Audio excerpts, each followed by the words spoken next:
What up, y'all? Another episode of Shorty's Sneaker Conversations. We're on episode 41. Our guest is Kicksigma. Try to get him in here.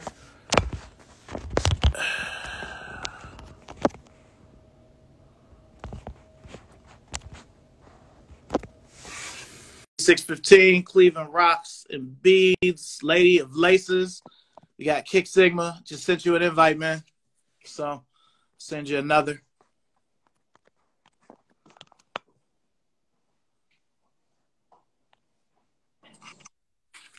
What's up, man? Hey, how's it going, man? Man, just trying to get like you, man. Yeah, I don't know about that. Thank you for having me, though. Oh, no problem, man. This has been a long time coming. I'm excited. It's finally happening. You know. I was gonna say shout out to everybody in the group joining. I'm so excited. I'm fumbling my words here. Yeah. So while we get started, man, tell me what was the most positive thing you took from 2020? 2020. Good question. I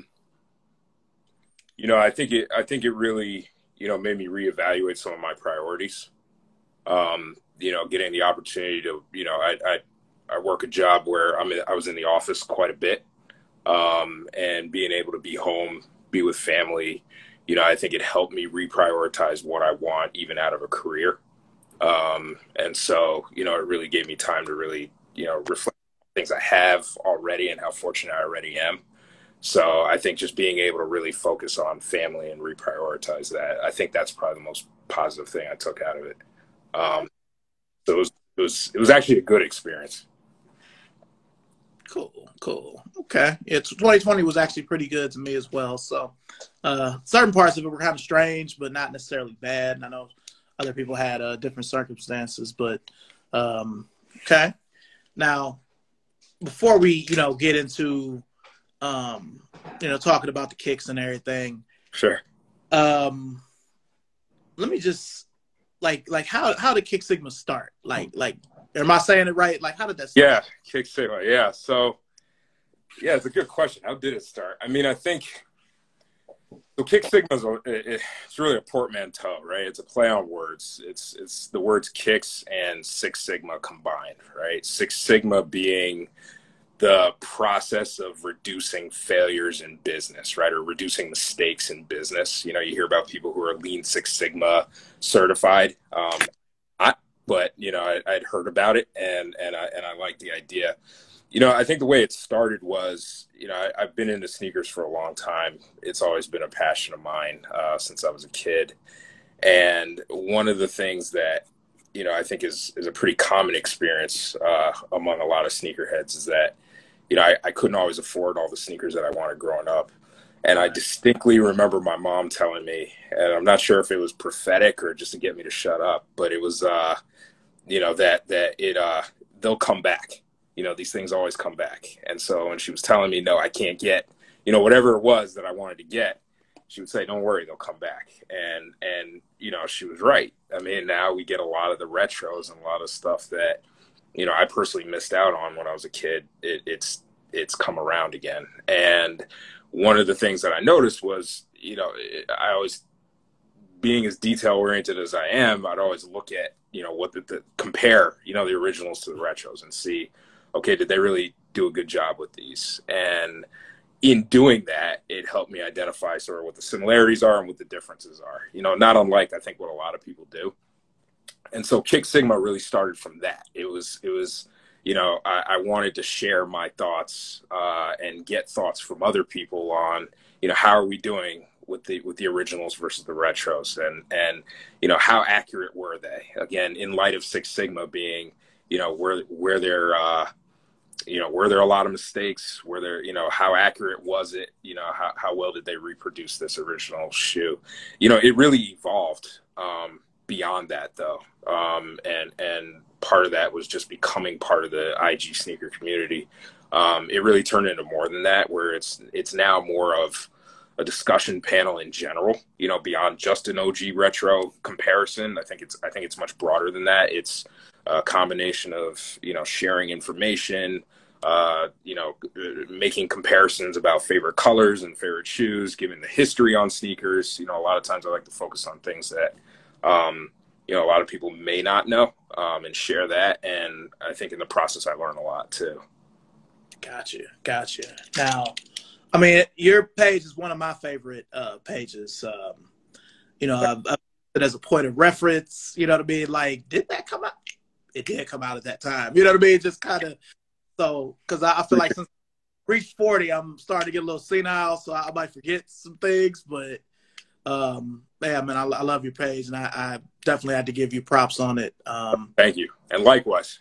Man. Now, let's get into some sneaker origins here. What was that first sneaker that kind of started that, love of, or is there one? The first one, yeah. It was the, I distinctly remember it. It was the Air Max 2 Up Tempo in the Duke colorway. So the backstory was, I grew up in Germany, spent most of my childhood there, with the exception of 3 years when we were out in Indiana. And I had just moved. And so after those 3 years, we moved back to Germany. So spring of 95, we moved back. It was already towards the end of the school year, but, I enrolled in the school anyway, just to finish out the year. I was in the 4th grade, and I'm sitting in class. So I'm like 10 years old, and there's this kid sitting. He ended up being a good friend of mine, sitting sort of diagonal, and he's wearing these like crazy blue and yellow and white shoes, and I didn't know what they were. And as it turned out, it was the Air Max 2 Up Tempos. They were actually in the kid sizes, so it wasn't even the adult sizes. And that did it, right? From then on, I was hooked. It probably doesn't help that, I sort of started paying attention around, what many consider the golden age of sneakers, the mid-90s. So sure. That matters worse. So, yeah, it was followed shortly by a bunch of others. The Endestructs were out. The Pennies came out. The Barclays, the Air More Up Tempos were out a year later. So but the Air Max 2 Up Tempo is that shoe that started it all for me, specifically in the Duke colorway. Okay. So, I have to ask you, now that shoe's been retroed, to my knowledge, 3 times. I know it came out in 06, 11. Yep. And like 17, 18. 17, yeah, 17. That's right. Now, what do you feel like, because I've had an original pair. They lasted probably until 2013. So I have my pair because I have the pair from 2011. Since I don't have my original anymore, I was able to compare them. But which one do you feel like is the most like the original? My vote would be the 2011. Okay. I have the 2011 as well. My original pair didn't last nearly as long as yours, so you'll have to tell me what your secret is, because I want to say mine died like in 06 or 07. But I would say the 2011, and the reason I'd say the 2011, on the 06 version, the bubble was orange. It almost had like an orange tinge to it. The blue was a little off. I mean, I know the blue was off in all the retros, but you could really see it on the 05 version, I thought. On the 17 version, around the the white, the trim around the white, circles, I guess, if you will, they made them white as opposed to, the black, suede. So they made those changes.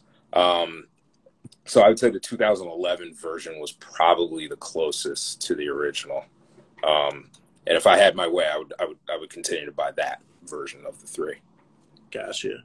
Flyologist said, what sneakers are we referring to? We're talking about the Air Max 2 Up Tempo, the Duke colorway from 1995. Exactly. So, yeah, I remember that being a shoe because I was in 8th grade. A lot of the rich kids had that shoe at the end of 8th grade. Yeah.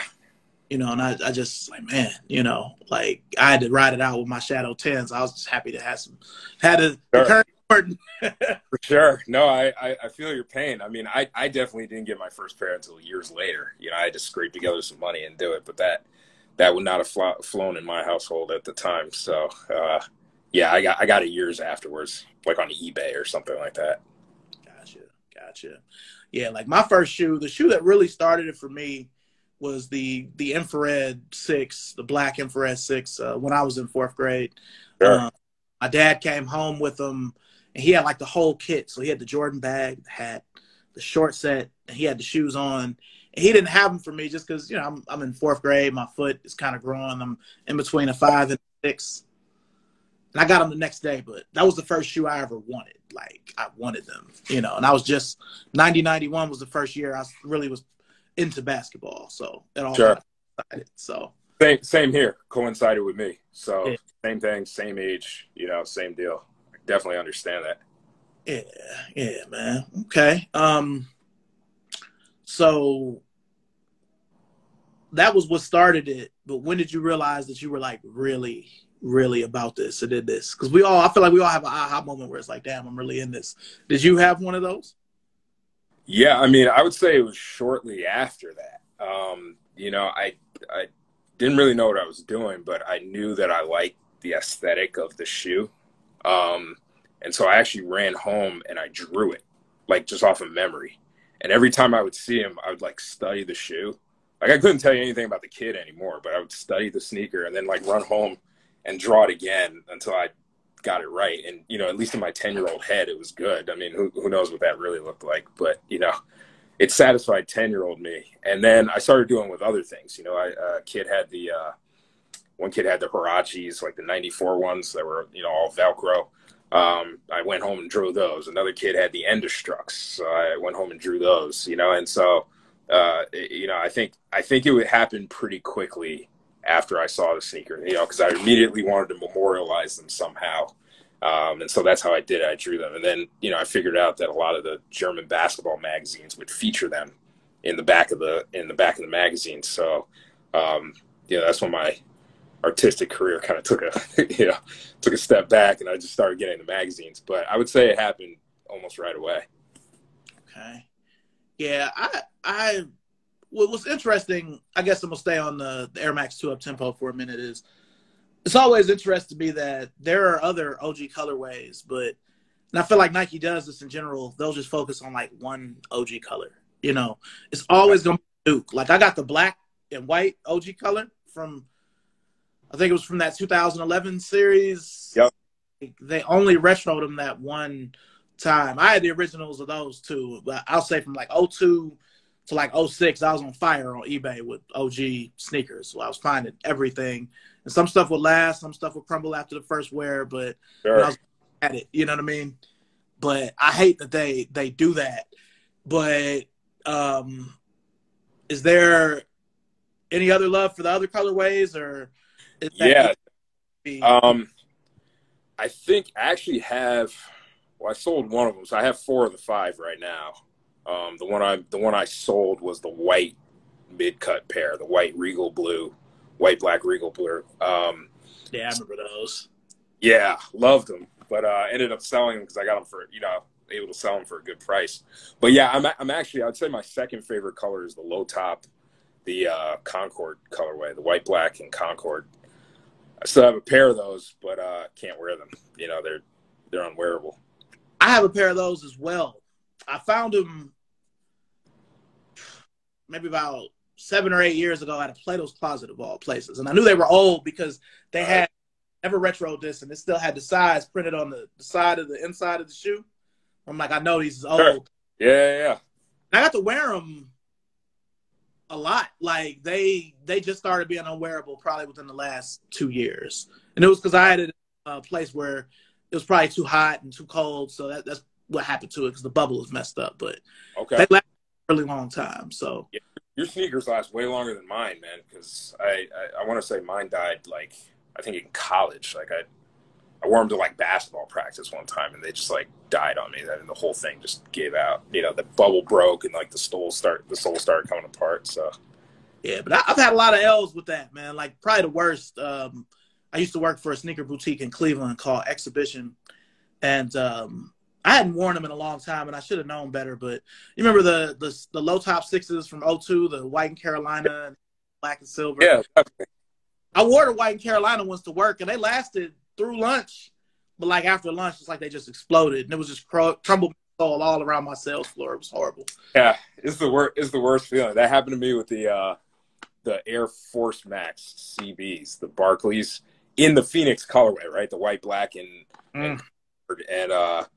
I want to say it was like '06, and I was coming back from class or something like that, and just they were fine 1 minute, and then next minute they were in shambles. So I mean, it just the uppers lasted, but the sole was power, you know. So it's really hit or miss with me. Yes, with this stuff. Yeah. That Force Max B, the black and gray one, I had a pair from '01, the first retro, and it lasted until like 12, 13. I cannot find a 2013 pair of those under $300 to save my life in a 12. It's killing me. They're deep in the sneaker vortex, man. Yeah, they those are tough. They I'd like to think they were due again. You know, I wasn't a huge fan of the. I bought the Cobalt colorway, the 17 ones. Not a huge fan of that. You know, aesthetically as well as comfort wise, it just, you know, I think they kind of missed the mark on that. But those '01 and I think the '06 retros are the black ones. You know, if we get that, you know, that would be that'd be outstanding. Yeah. Let's see here. Flyologist. That happened to me in the Jordan 17 OG College Blue from '02. Wore it to beach in 18, and it fell apart. Yeah. You got 16 years out of it. Yeah.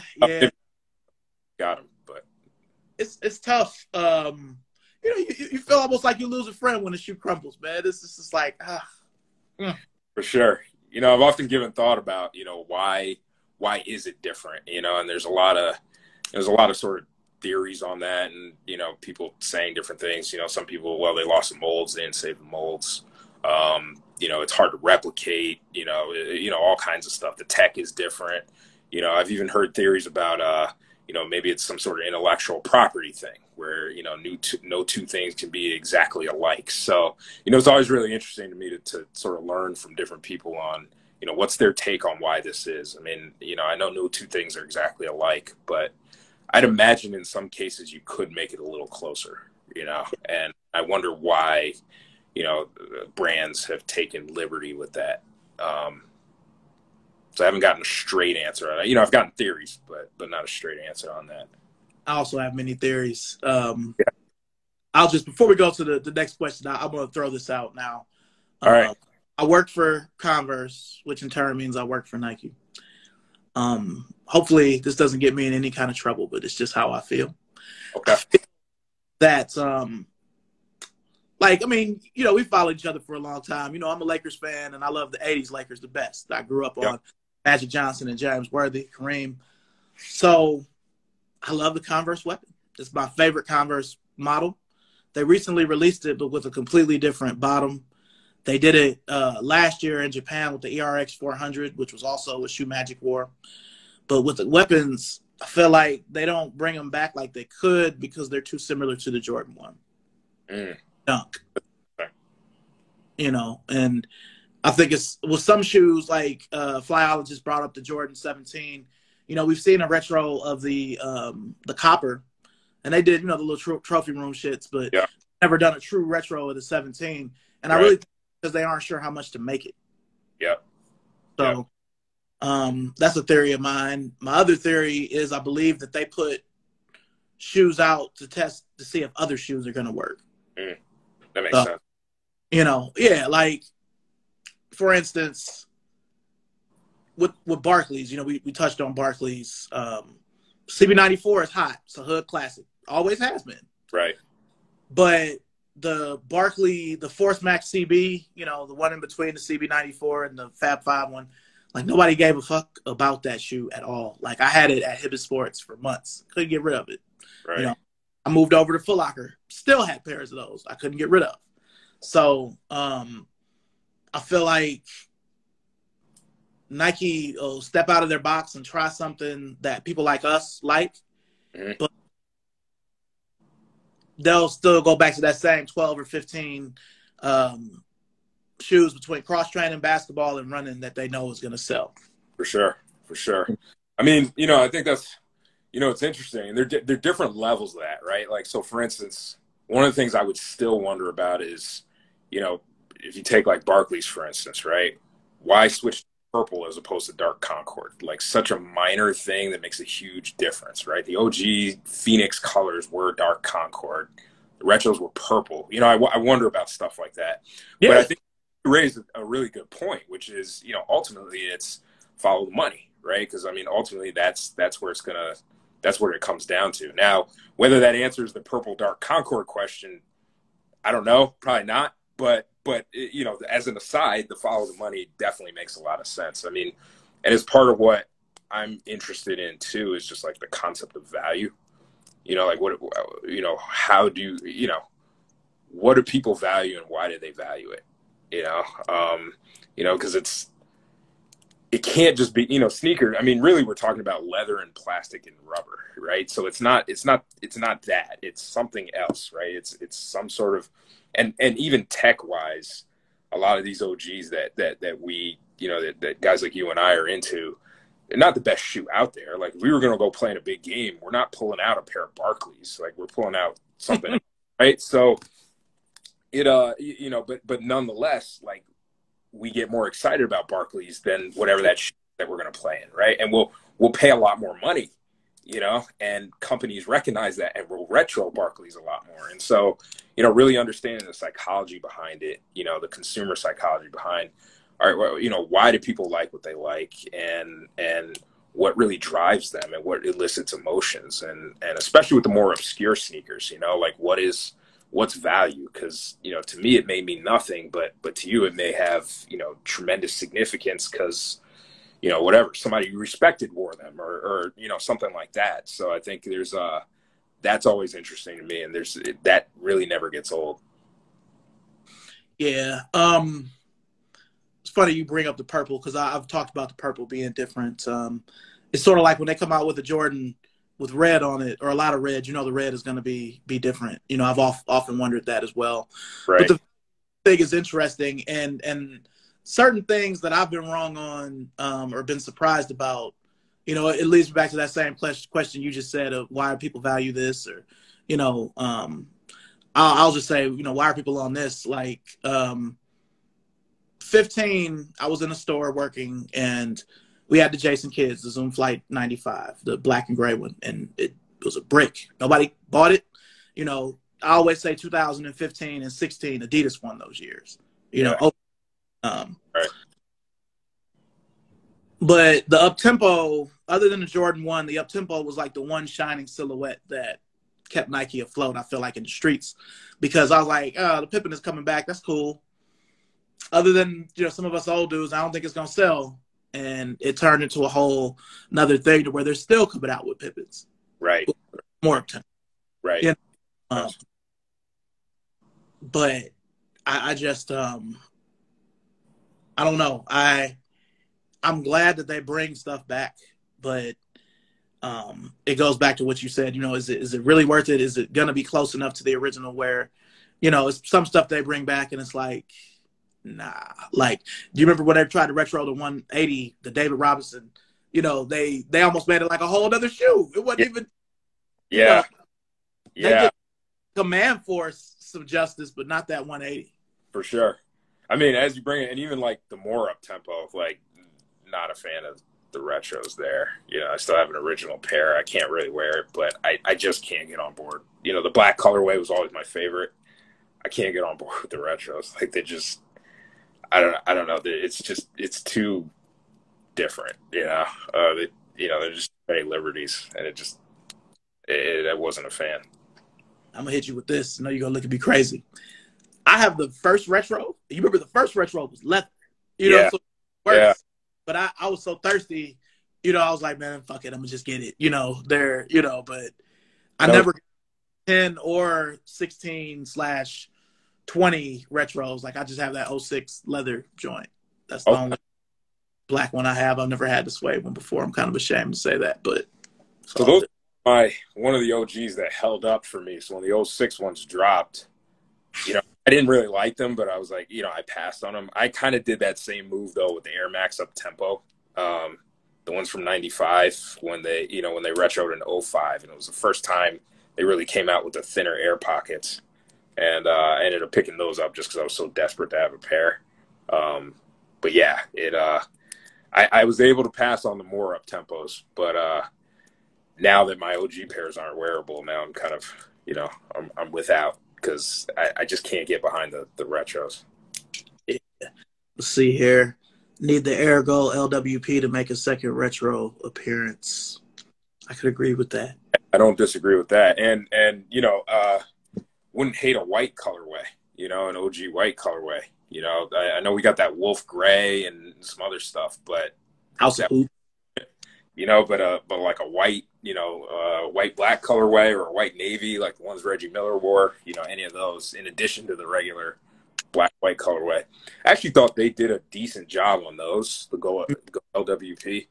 I mean, minor differences that you could, fix with a paintbrush, but I mean, it was easy.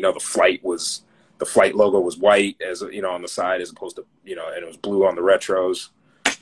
Nike Air, I think it might have just been the swoosh on the originals where you could see the whole Nike Air thing in blue on the retros, or white, or whatever color it was. So, but other than that, I thought they did actually a pretty good job on those. So, I know we were talking about all the things they did a bad job on, but they do a good job sometimes also.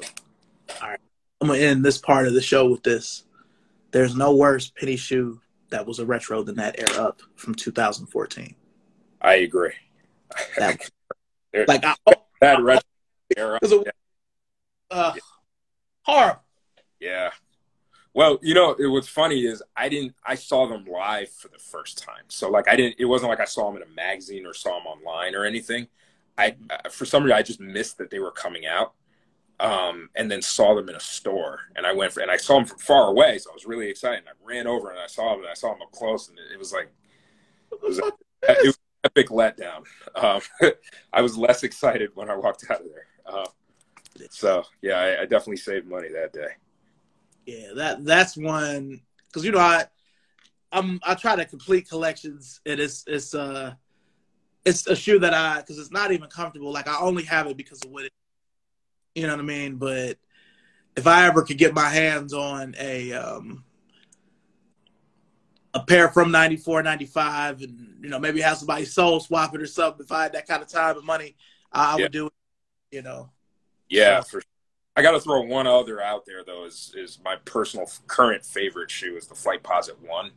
And what they've done with that is, I'm not a huge fan of either. So I'd say that probably in my mind rivals the Air Up in terms of, most disappointing retros. It just, I can't get behind the Flight Posit 1 retros either. The '08 retro, that round I can do, but once they changed the medial outsole, yeah, I can't. I'm not a fan. Yeah, I was gonna say, it's weird that they only did that gold one, because that's one of my OGs that's held up. Like, I still have my 99 pair and wear it, but that one time in '08, everything else has just been newfangled. Now I have some of it just because we used to have our 50% offs at Foot Locker. I got like the reverse, like $40. I'm like, I can't leave this here for $40. So it's a little hard to get on, but it's all right. So yeah, I hear you. All right. Well, back in the day, where when you started buying your own sneakers, where was your favorite place to get kicks from? So, yeah, different places. So, as a kid, we were in Berlin, Germany, for most of my childhood years. So when I started getting sneakers, it was out there. The issue was we wouldn't get all the colorways that you would get, out over here in the U.S. So we would get, if a shoe released in 5 colorways, we'd be lucky to get 2 of them. So usually we get like the flagship colorway. So like, for example, Air Max 2 Up Tempo released in just the Duke colorway over in Germany. I don't remember seeing any of the others come into the stores ever. So for me, it was always a big deal when we would go visit family in the U.S. in the summer, because then I could, kind of focus on where I'm going. So, and kind of pick, I do my research and pick one, my favorite color, and then, go find that color. So to answer your question, I mean, in Germany, there was a store called Runner's Point, which existed up until recently, and I think they just now went out of business. So they were big. There's a store called Easy Coast Sports that they had a lot of good stuff. I don't know if they still exist. I haven't been back home in a while. I don't know if they're still around. And then, of course, when Nike Town opened up, I remember that. That was a big deal. So I would go there, and then, like your customary Foot Lockers and stuff like that. But when I would come to the U.S. in the summer, it was like the mom and pops. So, I have an aunt that lives out in Harlem. And so I remember I'd spend hours. I mean, it was my favorite part of the summer, hours just walking through like 125th. And I go from like 125th all the way up to like 140, sometimes even in the 150s. So we're literally talking hours, and just hit all the mom and pop stores whose, names I can never remember. But I just knew where they all were, and there were so many of them at the time, late 90s, early 2000s. And that was the spot. And you could pick up some real gems there too. I mean, I remember like '06 finding a pair of Indestructs, like dead stock, for like $50 because nobody knew what they were. So, the guy had a full size run. Like, dude had an entire size run of them. So just random things like that, it just those were my spots for sure. What about you? I'm originally from Cleveland, Ohio. I live in North Carolina now, but for the last year. But for me, back in the day, we used to actually still have mom and pops. There was a spot in downtown Cleveland called Family Sports where they would sell me stuff early and without tax. A lot of times I wouldn't be able to box, which, Nice. But the store called Next, which ended up becoming an exhibition. I actually worked there long after I was a customer, but the natural, the foot stores, Foot Locker, Foot Action.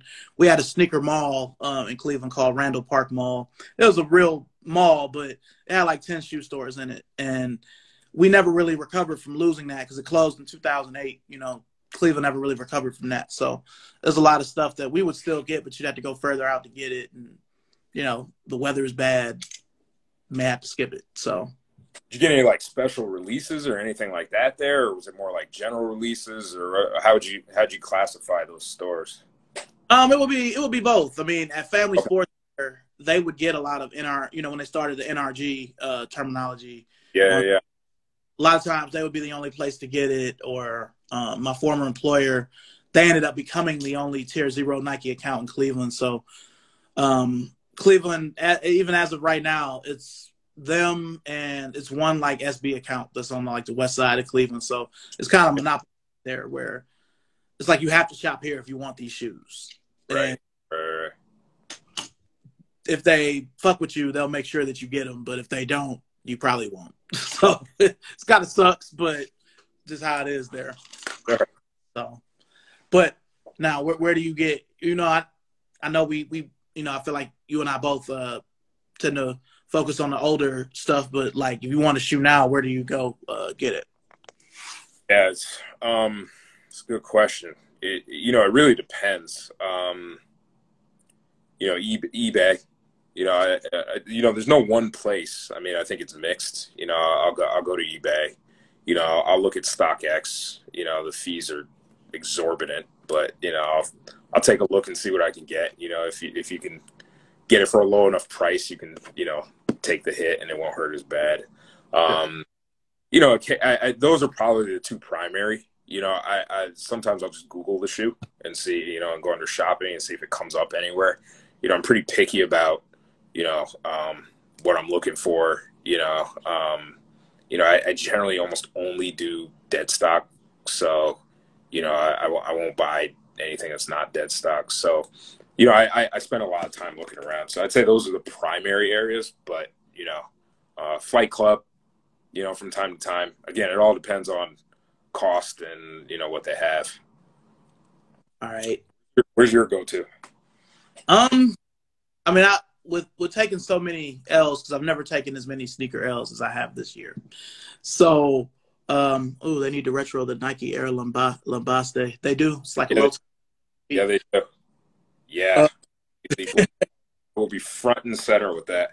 Oh, man. But for me, it's eBay. for reachbacks, eBay, Macari, Poshmark. I mean, I do get lucky on sneakers every now and then, but it's kind of far and in between. Yeah, same. Yeah, you know, since I started, you know, working for Converse this year, my focus has kind of been on finding vintage basketball shoes that can still be worn with the rubber base. So I got a few things I'm going to break out soon, but you know, it's been, and then Nike.com for stuff that's not hyped. Like I'm waiting for the Air Max 96.2 to be discounted so I can get my employee discount because I can't pay $160. I'm not going to wear them enough to justify paying that money for them. But 90 something, you know, I could do that. Yeah, so, that makes sense. They were probably slept on enough to where you could. That's a realistic hope, you know. Yeah. So I waited out the golden rides and the women's ones because they made like big women's sizes, so I was able to get a women's 13, and you know it worked out. So I'm just waiting on those. But so yeah, like you, just you know, different random places. Certain shoes need to be dead stock, but you know I'll do a used shoe if it's not too far gone. Even if it's first, as long as it's no heel drag, I'll mess with it. Yeah, yeah, no, that makes sense. Yeah, eBay doesn't hit like it used to. Everything is overpriced now. That's true. Yeah, that's for sure. That's for sure. No argument there. Yeah. You know, I feel like you know every now and then you can find deals, but you really got to look. But yeah, and especially with their taxes, they you know the final price is never what you're going to end up paying. You're always going to end up paying more. So it does. Yeah. You know, one of the things when we're talking about price is you know, I do so a lot on my website at Kicksigma.com, and I write a lot about the sneakers in more detail there. You know, so I kind of give you know some of the background and the facts and that. And one of the things I always try to make a point to do is write about the price, but then also the price adjusted for inflation. Because when I first started off, I was hearing a lot about you know people lamenting that, well, you know, I wish I could buy Jordans for $120 or whatever it was. You know, they used to be $120 back in the day, and now they're $200. You know, and everybody's lamenting that.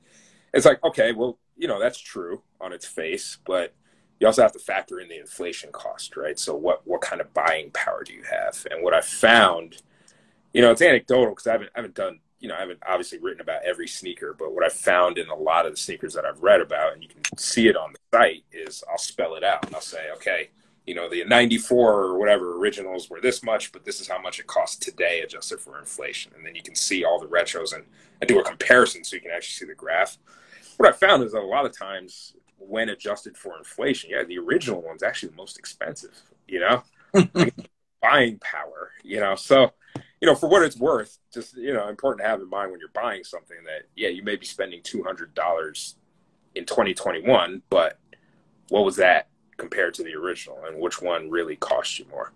That being said, the flip side is inflation is crazy, right? I mean, if you look at like the Jordan 4 Fire Reds that dropped in last November for $200, $200 is like 200 in November of 2020 is the equivalent of $210 today, right? So it's already gone up $10. So it's just something to be really aware of when you're spending money is, you know, not just what's the absolute value, but also what's the relative value, you know? That's a really good point, you know, because I feel like people do get caught up in that because, you know, the young dudes that I do talk to about sneakers, you know, they be mystified and they're like, man, the 11s was 125. And I'm like, yeah, man, it was just, you know, that was the going price for Jordans. I mean, you know. Right. Excuse me. But right. And minimum wage was $4. You know what I mean? So it's like when you put it all in perspective, it's like, yeah, of course the 11s were 125. Because you know, it's different. You know, I think it's just something to keep in mind because you're right. I mean, guys will go crazy about the absolute price, but not the relative price. You know? Yeah, like man, Jordan 1s was really $65. I'm like, man, that was 85, 86. 1985. Yeah.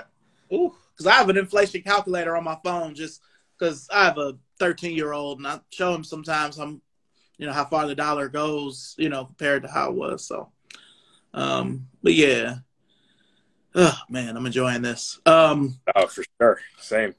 Yeah. Well, let me ask you, when you buy something, I know nostalgia is going to be a factor depending on the shoe, but are there ever any other factors other than nostalgia, you know, when you purchase a new shoe? Yeah, I think, you know, I think there's, you know, definitely nostalgia is a big one. You know, I think the, you know, just the general style and the fit too, you know, now it's so almost like bifurcated because, you know, back in the day, it was like, you know, when I bought the original Flight Posits, for instance, I was buying them both to wear and to play in. You know, I'd wear them to practice, then I'd walk around in them, wear them to school, you know, all that stuff. Whereas nowadays, if I'm buying a pair of Flight Posits, I'm not buying them to play in anymore. So, you know, if I'm buying something to play in, that's a totally different, you know, situation. So I think, you know, it's mostly aesthetics and nostalgia plays a huge part. You know, comfort and fit is there too. But again, if they're vintage sneakers, as long as they, you know, are fine, you know, they don't need to be like great performers anymore. You know, like whenever they decide to bring back the Total Foam Posit Max, you know, I will get a pair, but I would never play in them, you know? So I think I think it's probably primarily aesthetics. And just saw a comment here. We're paying more for, even with inflation, we're paying more for a less quality shoe, even Nike going green using synthetic leather. Yeah. I, you know, can't argue with that. You know, I think some of that may have to do with some of the mass production, trying to reach a bigger market, being able to reach a bigger market. So yeah, no argument there. I'm gonna just say this before we go on to piggyback on that. Now, you know, like 05, 06, that's when they started making the smaller air bubbles. If they can make a 720 or a 270, why? You know what I'm saying? Like a 270, a 720. I don't understand. I don't know. Yeah, I don't get it. It has nothing to do with the gas, you know, the greenhouse efficiency. It has nothing to do with that because clearly we have an entire line of 270s and 720s that aren't affected by that. So I'm not sure. Maybe it's cheaper. Maybe it's easier. I don't know. Maybe it's using the same molds that they used from the mid 2000s and just reproducing them as opposed to having to make new ones. I don't know. Yeah. Great question. Oh man. Well, what was the most recent sneaker cop you got? Most recent one. I actually hit on those 11 lows. I didn't expect to hit on it. It was like one of those things where I just did it just to do it.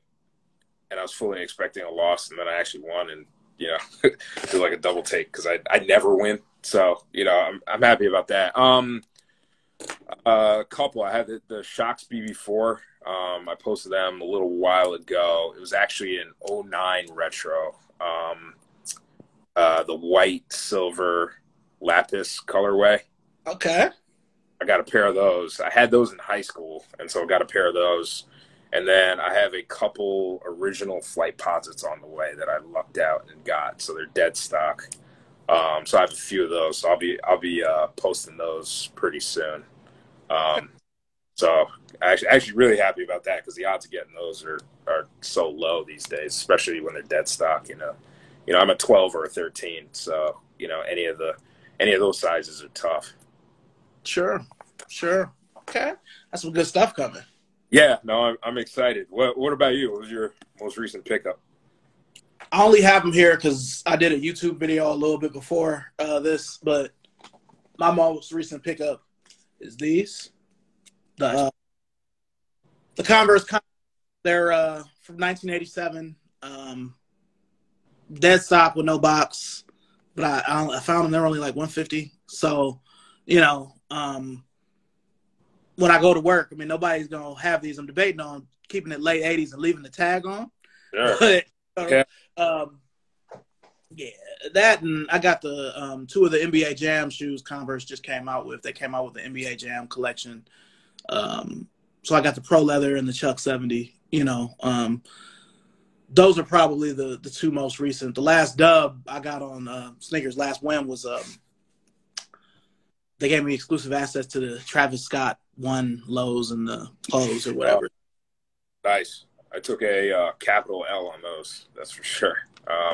That would have been more of a resell for me, but yeah, no, they wow, that's outstanding that you managed to get your hands on those.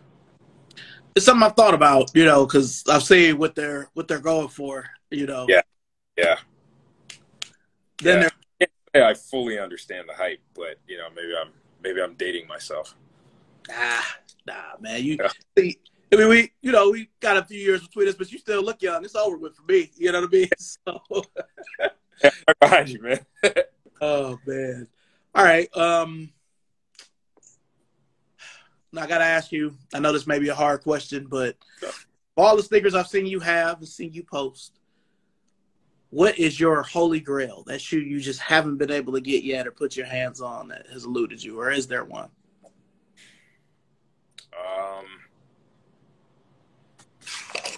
Well, I can tell you, up until recently, it was the Pippin 1.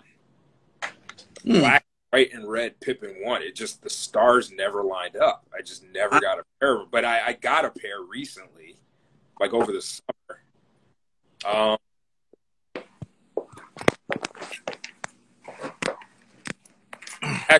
You know what it is now? The Flight Posit 3, the black and royal ones. Oh, okay. Royal Flight Posit 3. I actually wrote about this a while ago, but I played in a tournament back in 01. It was a Nike freestyle tournament, and we played. It was in Berlin, and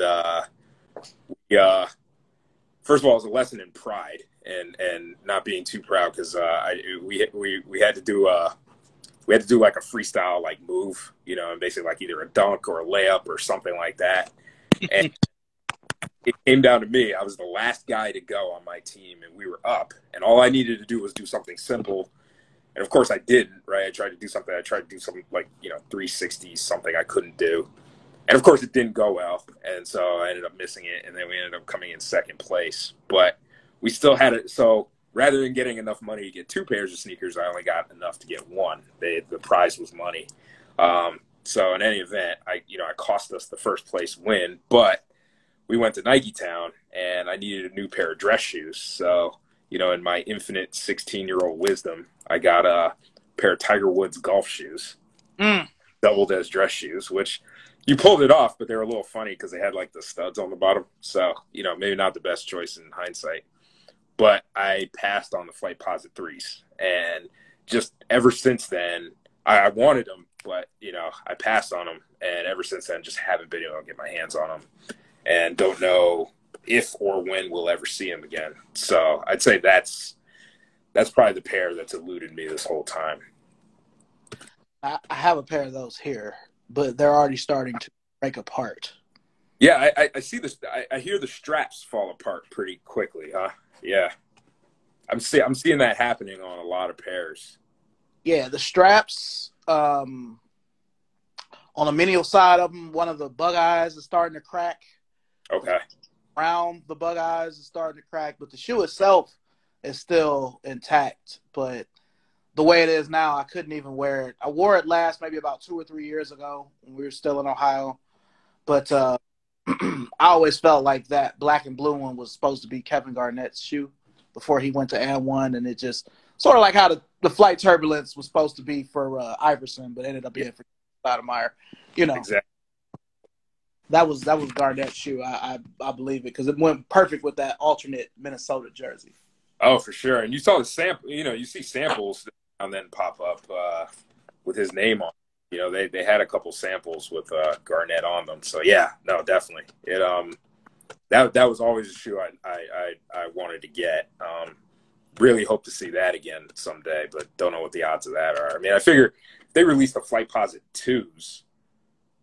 You know, I don't know that the Flight Posit 2s are, you know, if we're talking money and odds of coming back, I don't know if the Flight Posit 2s are a whole lot more popular than the Flight Posit 3s. So I guess I'm holding out hope, but, you know, won't hold my breath.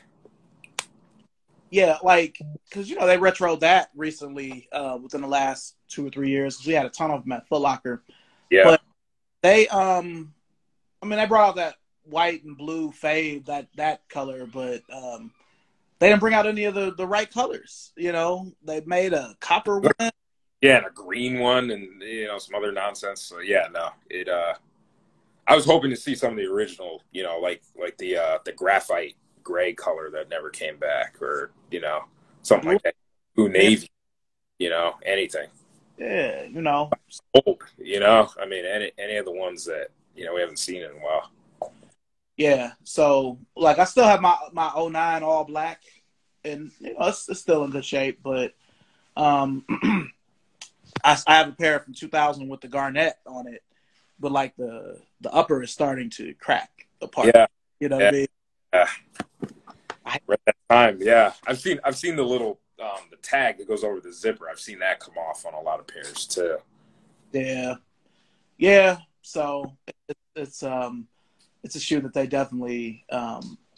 See, I feel like if they ever came out with the Flight Posit 3, it probably would be 250 or 275, something crazy. You Yeah, know, yeah. as bad as I'd like to have a brand new pair of those, it would be like a game time decision of whether or not I could cop. Now, if they come out with the Platinum Posit, I'd have to have that. Yeah. Like yeah. I'll never Yeah. that. The gold ones too. I like the gold ones. I didn't have a problem with the navy ones either. I like those too. But I think my personally my all-time favorite was the black and blue ones. But yeah, if they came out with those platinum Posits, yeah, that'd be an issue.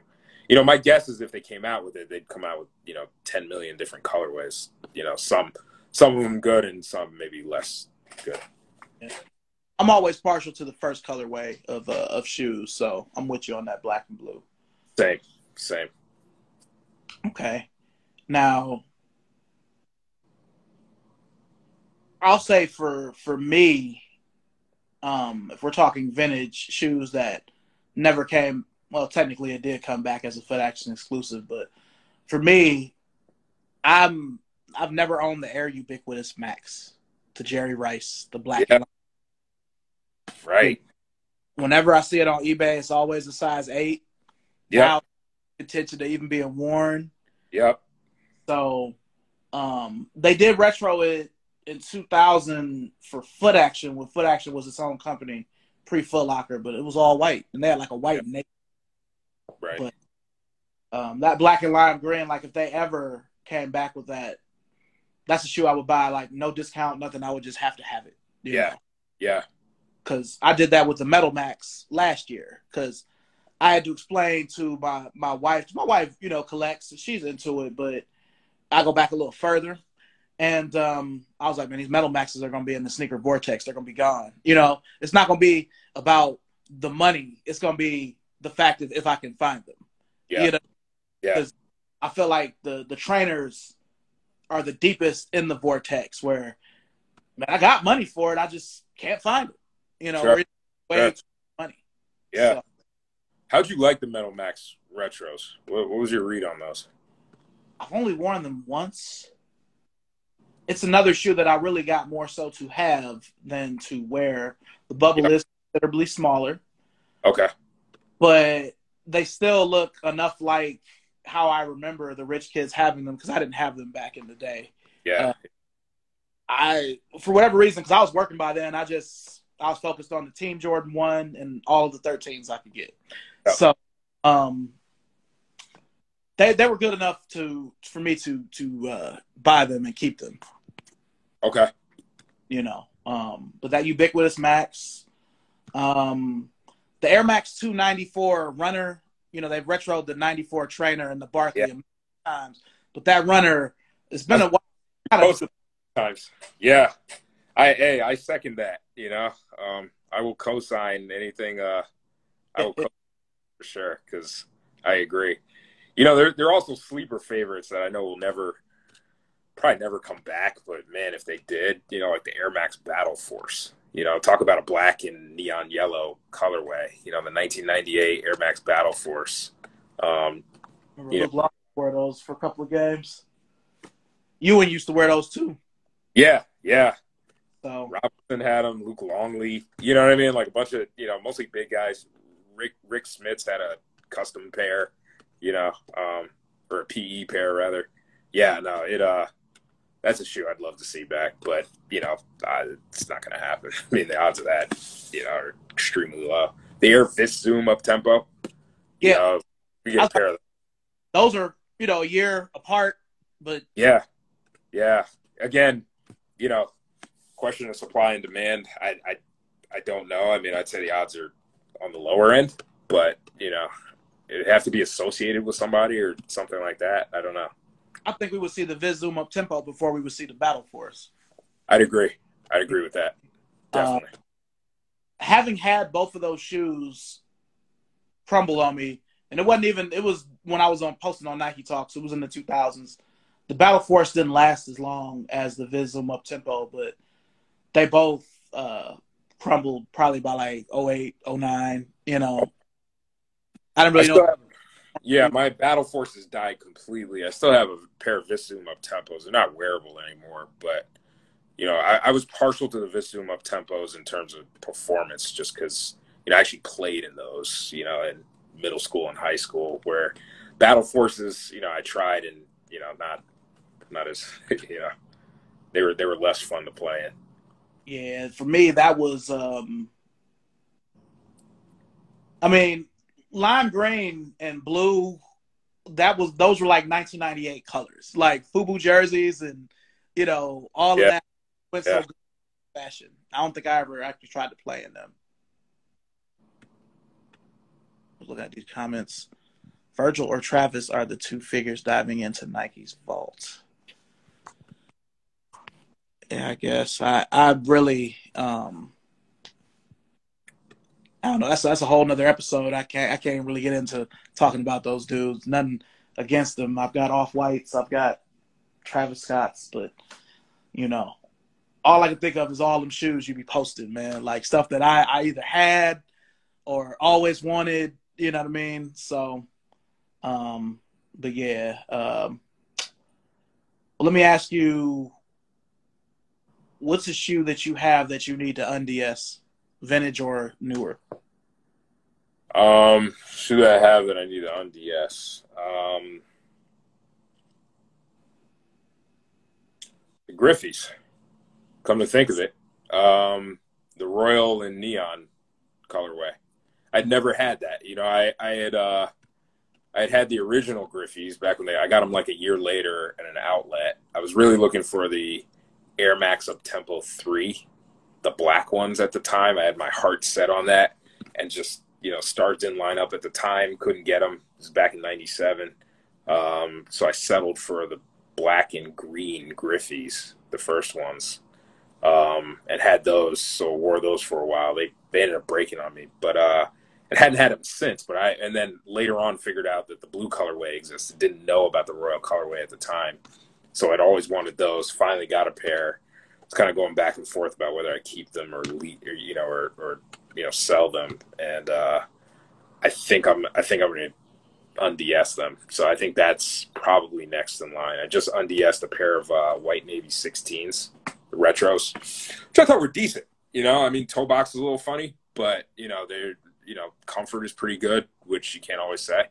And I thought they did a pretty good job on those. So, you know, again, the toe box is boxier, but you know, they were solid. So I'd say the Griffies are probably next. Yeah, if it was 16s, the retail at $250, I hope so. I hope that. Yeah. Yeah. Well, unfortunately, it hasn't always been the case, you know, price aside. But, you know, yeah, the 16s held up pretty nicely. Yeah. So, you know, again, not perfect. Definitely easy to spot some differences. But, you know, they did hold up pretty nicely. Like, I want a retro pair because I did the shoe release for them when they came out at my job at the time. But, again, I was against. I'm like, man, you know, that's just $250. That's just excessive. I remember complaining about it. I'm like, man, why can't they just, you know? Yeah. And then 17 is the same thing. Like, why do they have to be more? Like, you know, the copper 17 didn't come with those suitcase. So, you know, I still got my OG pair with the dust bags, like back in the day. So, 165. But I don't know, enough of me complaining. Okay.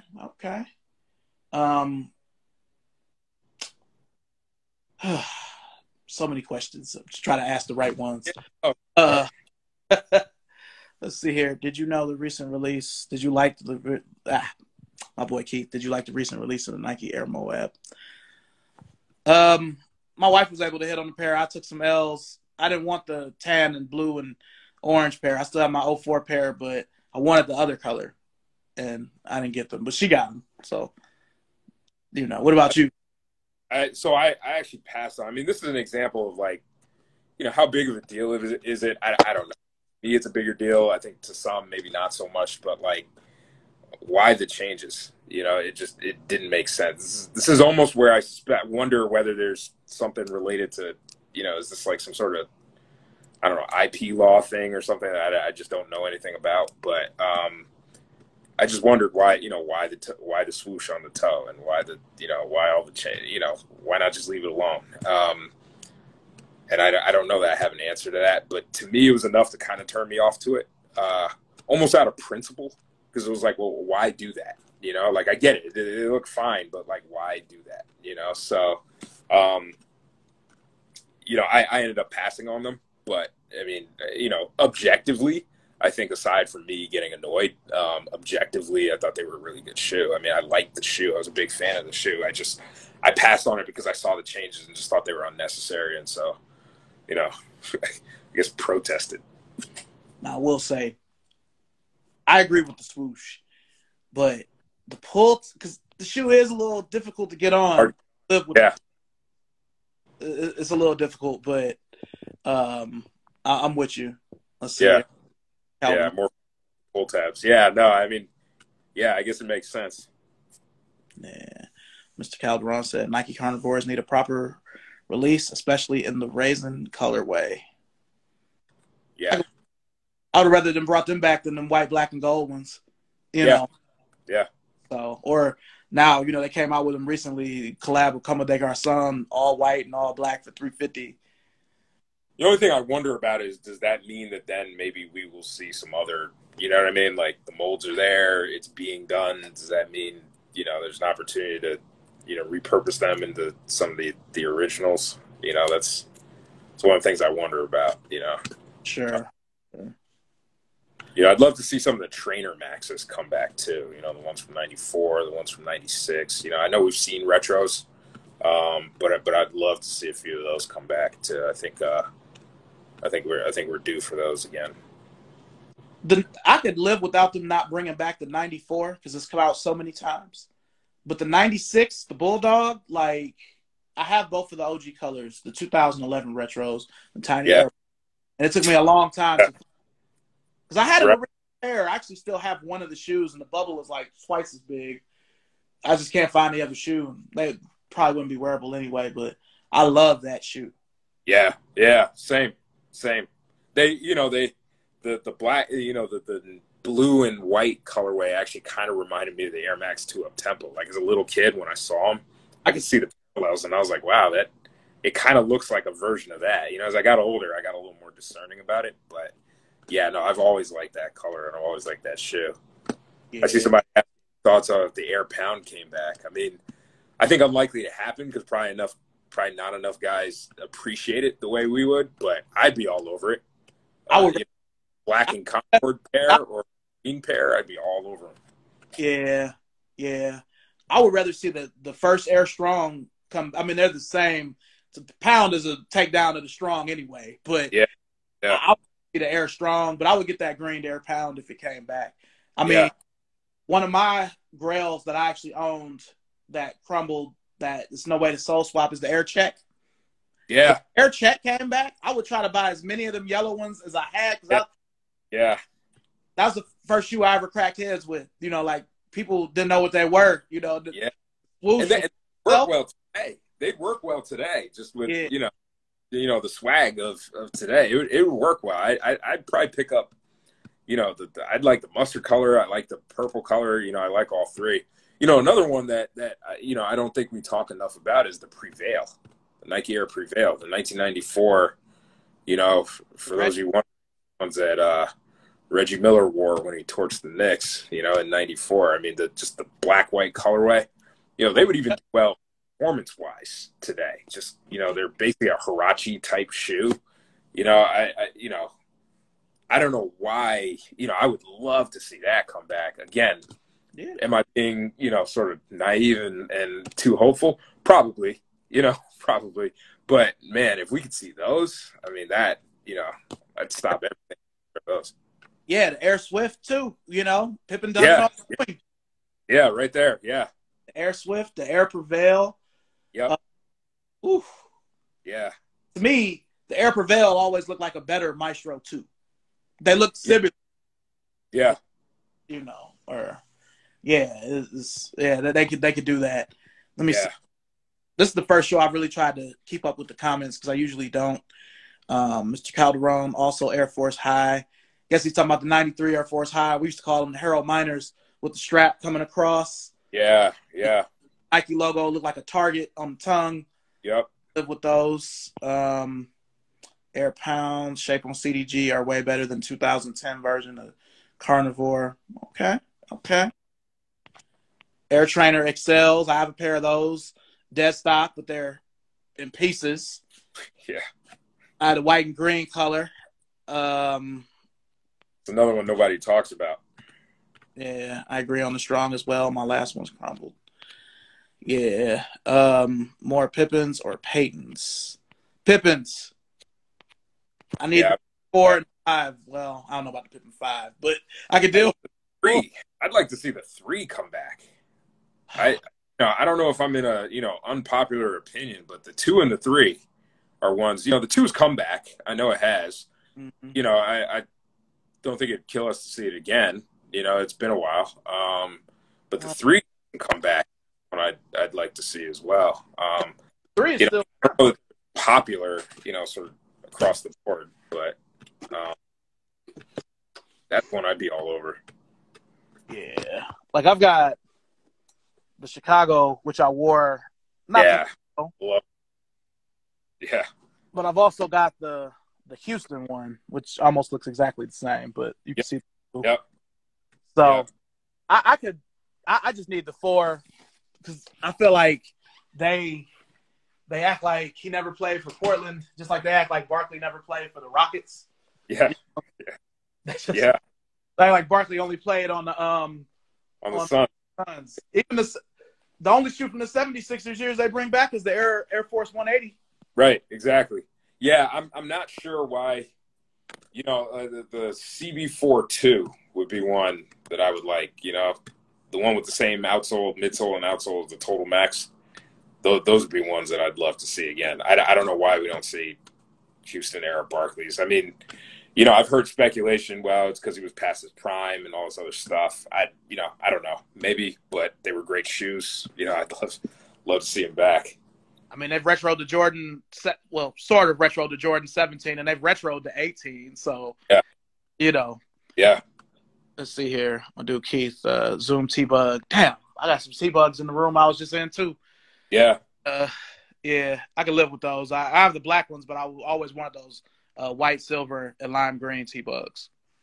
Yeah, I liked them. It was one of those things where it was like, when you had to make a decision, they would lose out to all of the other competition there personally for me. But yeah, it was a great shoe, and I think now I'd probably appreciate them more. Back then I was more into like, big, the ones with big air. You know what I mean? Like, that's what the fad was. I think what really turned it around for me was seeing the white posit. I think that's what took me out of that. Yeah. Let's see here. Sterling Sherling, full industry. Yes, show. Yeah. Hey, that shoe you posted the other day, I hadn't seen it since the 90s with like the backwards swoosh. Oh, yeah. I forgot those even existed. Yeah. Me too. Actually, one of my followers reached out. I think it was Just Jay. I think that's his name. And, shout out to him because he brought it to my attention. He was like, hey, man, what are these? And I was like, oh, my God, I haven't seen those in like 20 years. But they, I would love to see the Endestructs. I actually wrote an article about the history of the Endestructs on my site. Kind of broke down all the colorways, the mids and the lows. That was a lot of fun just to kind of trip down memory lane. There's a lot of good history there on those. And the Airtight and the Baja 341, those two, which by the way, the Big Fun swoosh, the one with the huge, the thing we were just talking about, they use the same midsole and outsole as those. Those are all ones that, have flown under the radar that, would be great. Yeah. I had a takedown from that family. It's called the Air Yoke, where it was white, black, and green like a Darwin, but it had a Baja or tight bottom, but it wasn't no air bubble. Exactly. Stamps outlet for $9.97. Like, man, that is yeah, that's outstanding. Yeah, the yokes were great. Trying to think of what else. Yeah, definitely the Baja and the tight. I actually like the penetrator mid too, which was the takedown to the Indestruct. yeah. You know, full in the Indestruct, but a pretty sturdy shoe, and I was a fan of that. And they came out in Indestruct colors. Yeah, exactly. I was a big fan of the green colorway. A kid in my class had him, different kid, and it was I'd run home real quick. So I was a huge fan of the green penetrators. I'd pick up a pair if I could find them. They held up pretty well. I think mine lasted. I want to say they died in like 2017. I had a pair of the sand aubergine colorway, and they died in like 2017. So they held up pretty well, considering they dropped in 95. Yeah. Okay. So, I've kind of done this show differently just because, I want to talk to you for a while. So if there was any shoe that you would have them bring back, you could bring back one shoe, what would it be? Man, you got some tough questions, man. Any shoe.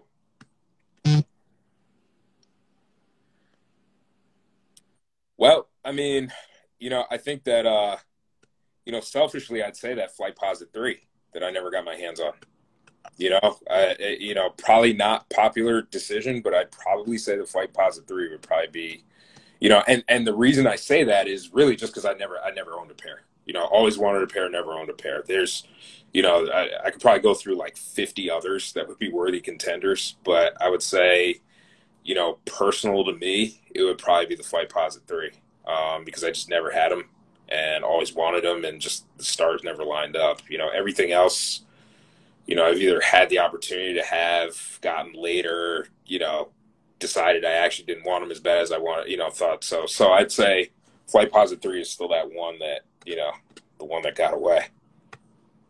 Yeah. Okay. For me, it would still be that Air Max 294, but if it couldn't be them, for me, it would be the Air Challenge STS in the white, blue, and Nike I remember having as a little kid. I would. Yeah.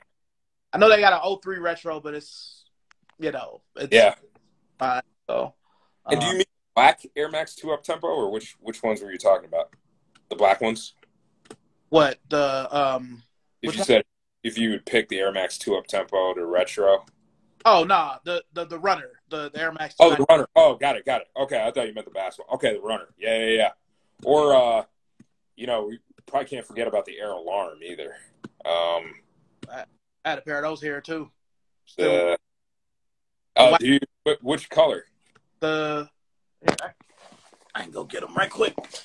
Yeah, that's another pair that, I guess I'm told that the odds of that ever coming back are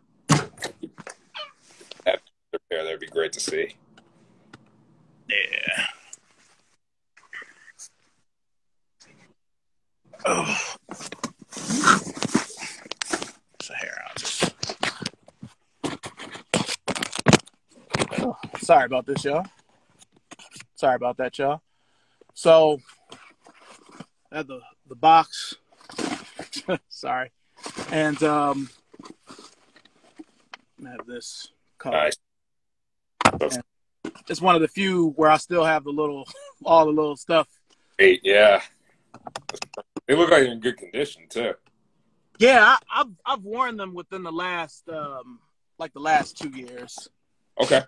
So they still have held up pretty decent. Yeah. Go for many hundreds of dollars. So. Yeah. Showing the T-Bug.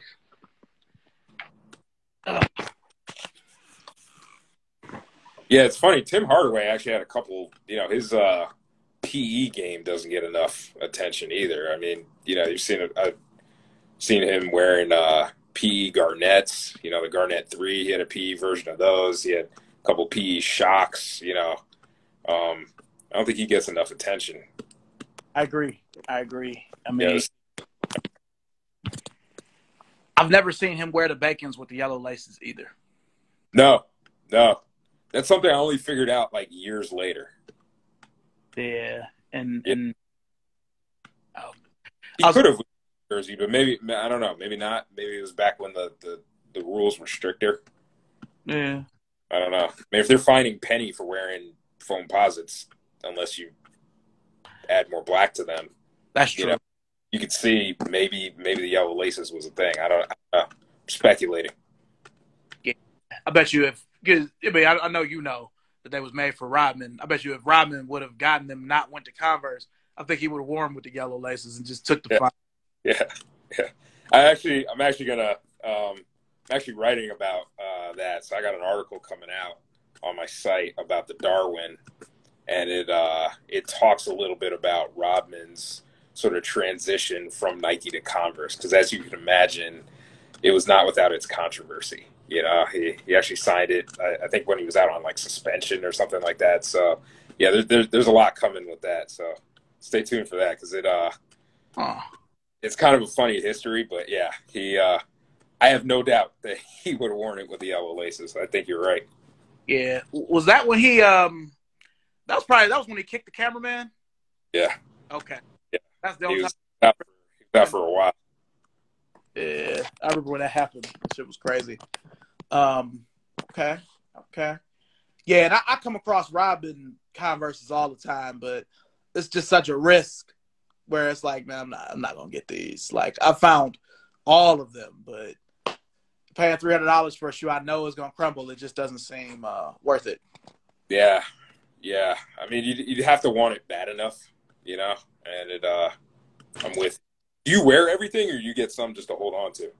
I generally wear, everything. I wear everything at least once. Okay. Yeah. I'm sort of mixed. I'd say I wear 90%. A couple original Jordans and stuff like that I just kind of keep in the box and haven't worn. But for the most part, I'm with you. I'll try to go through everything. I get all my joy out of wearing them. So,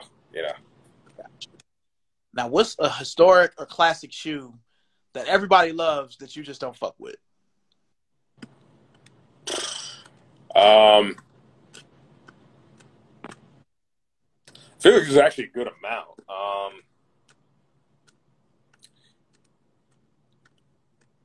I got one for you, and you're going to look at me crazy, but I got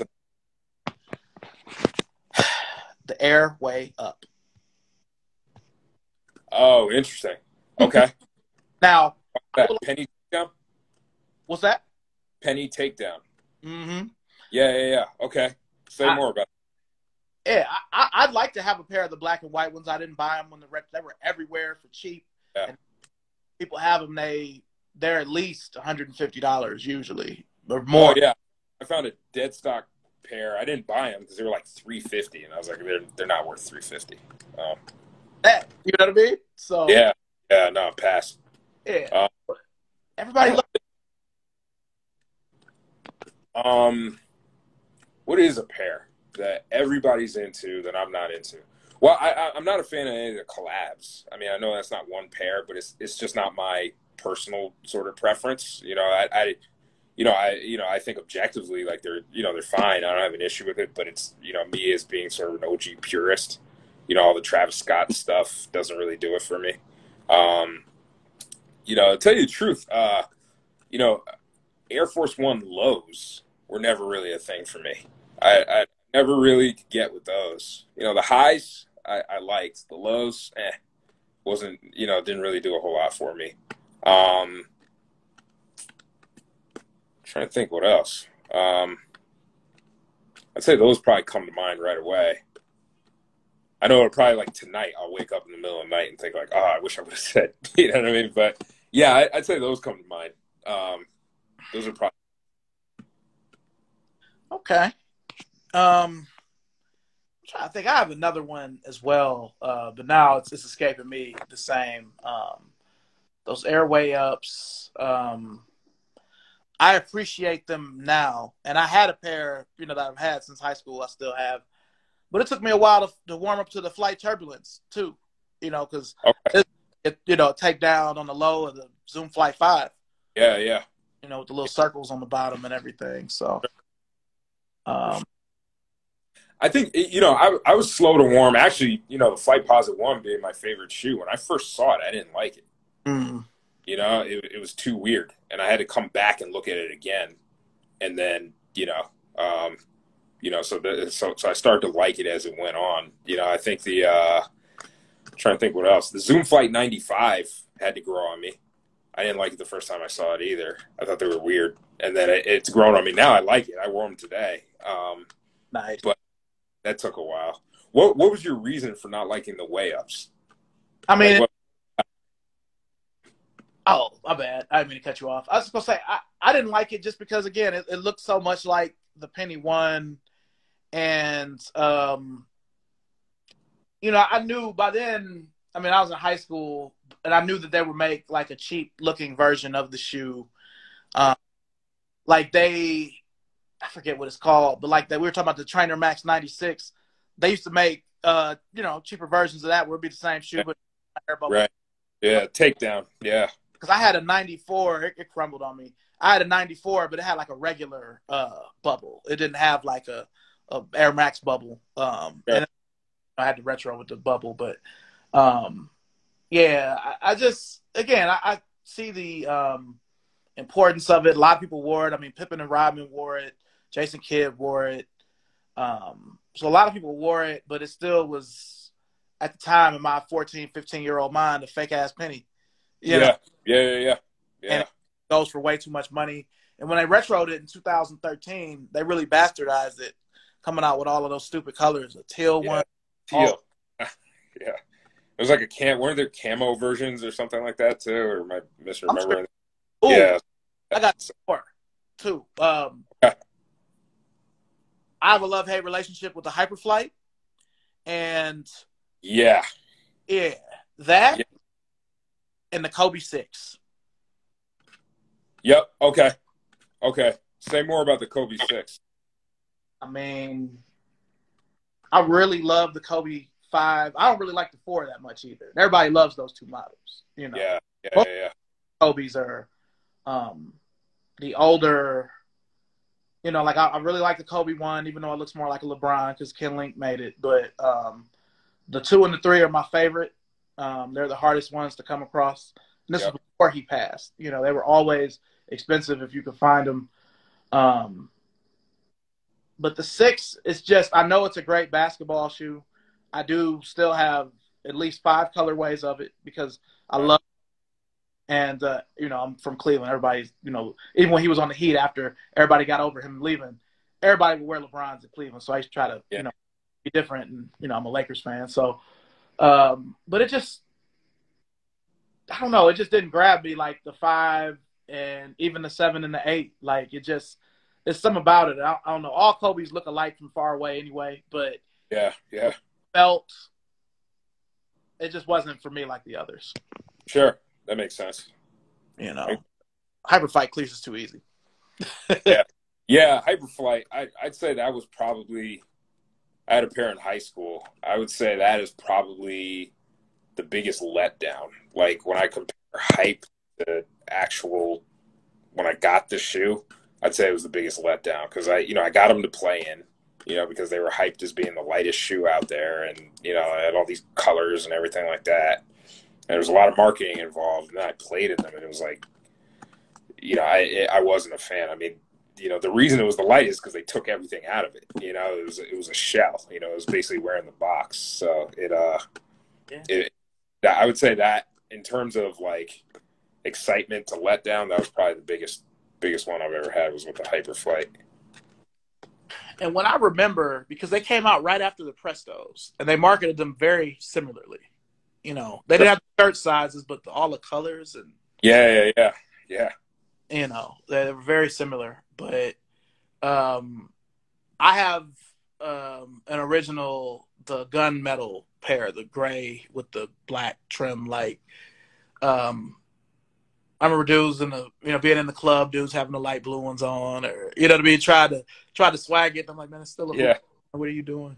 You know what's funny is, in I was saying earlier, in Germany you only get, we would generally only get a few colorways, right? So like if you'd get, whatever, 6 colorways, we might get like 2, So the game for me, it was always, when I was in the US for the summer, figure out the things that guys don't have, get the colorway that guys don't have. So when I come back there, all the cats are wearing whatever they had over there, and I'd have something different, right? So because I hated when guys would show up with the same shoe.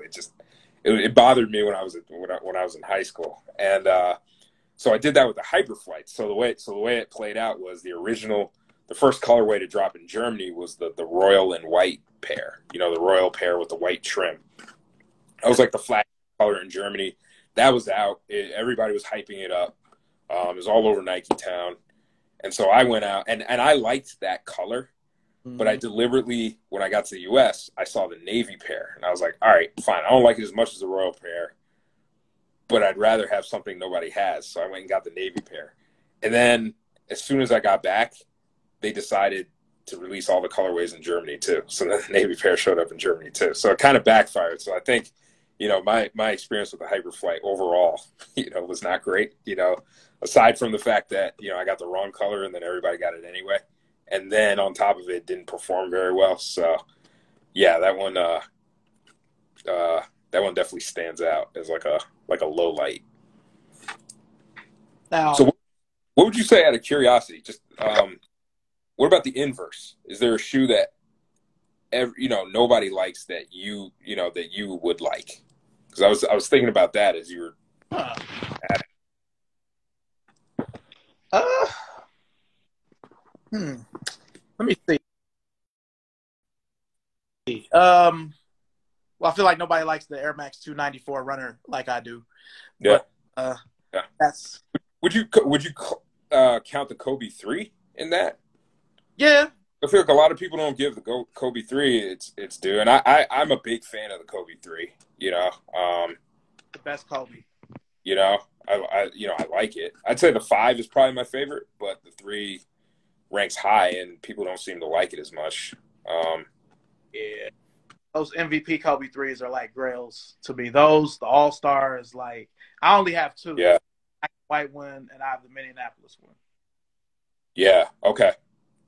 I wish I had more, but that's a shoe, like they've been expensive before he died. Yeah. Even the white and black leather ones, in good shape, they're like $400. You know what I mean? Yeah. But before we start to close off, I did want to ask you. We haven't really talked a lot about Jordans on this show. Sure. What's your favorite model Jordan? Man, it's close. I agree with the people who focus more on like the 1 to the 14. I'm definitely in that camp. I would extend it out to 16 just because I think I was still young enough to get excited about really the 16s, and the 15s have grown on me. So I would say it had to be within that window. I would say by a close margin, it's probably the 3s by a very slim margin. I'm actually, speaking of shoes that are unpopular, I like the 10s a lot.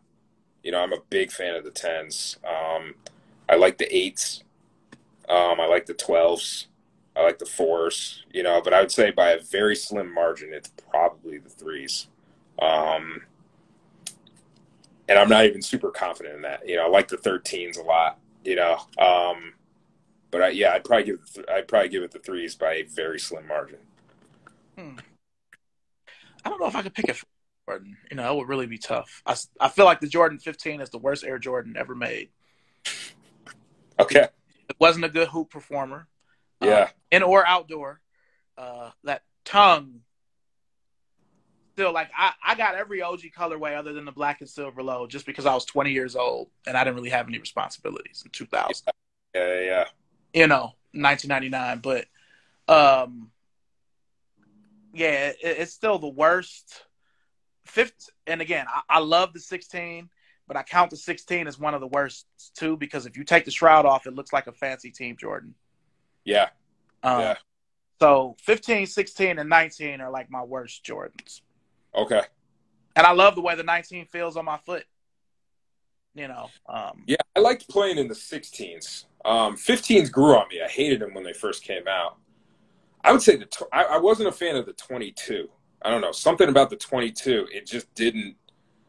I wasn't a fan of that. I would say that's probably, and then, after the 23, I really sort of stopped, counting them. I mean, it's like, yeah, they still exist, but the 23 was a letdown for me.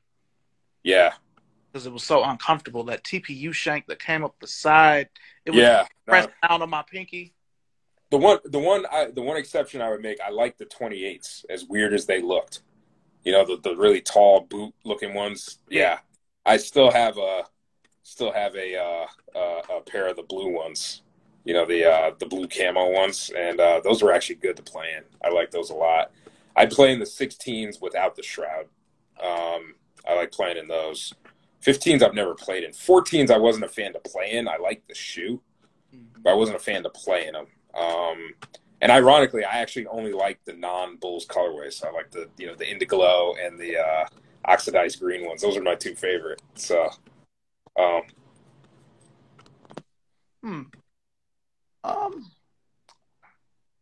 yeah, like for me, with the Jordans, I've never been a big guy, a 9 or 10 guy. 10s are very comfortable. I love the bottom. I was excited to have them when I was in 8th grade, but they really don't get a lot of wear now. And I still have 3 OGs. I have the OG Steel, the Shadow, and the Powder. That's outstanding. But right, the Steels, the toe cap. Yeah.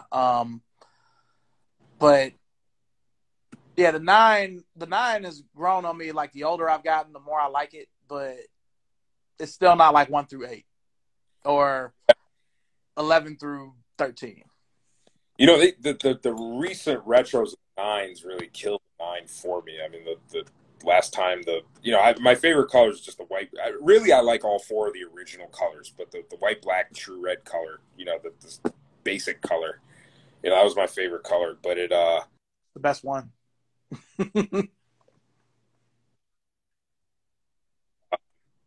Yeah, it didn't do it for the shape was off, the jump man was facing the wrong way, just didn't look. The 01 retros or the 02 retros, whatever year those came out, I thought those were great. Even the countdown pack retros were decent, but after that it kind of went downhill.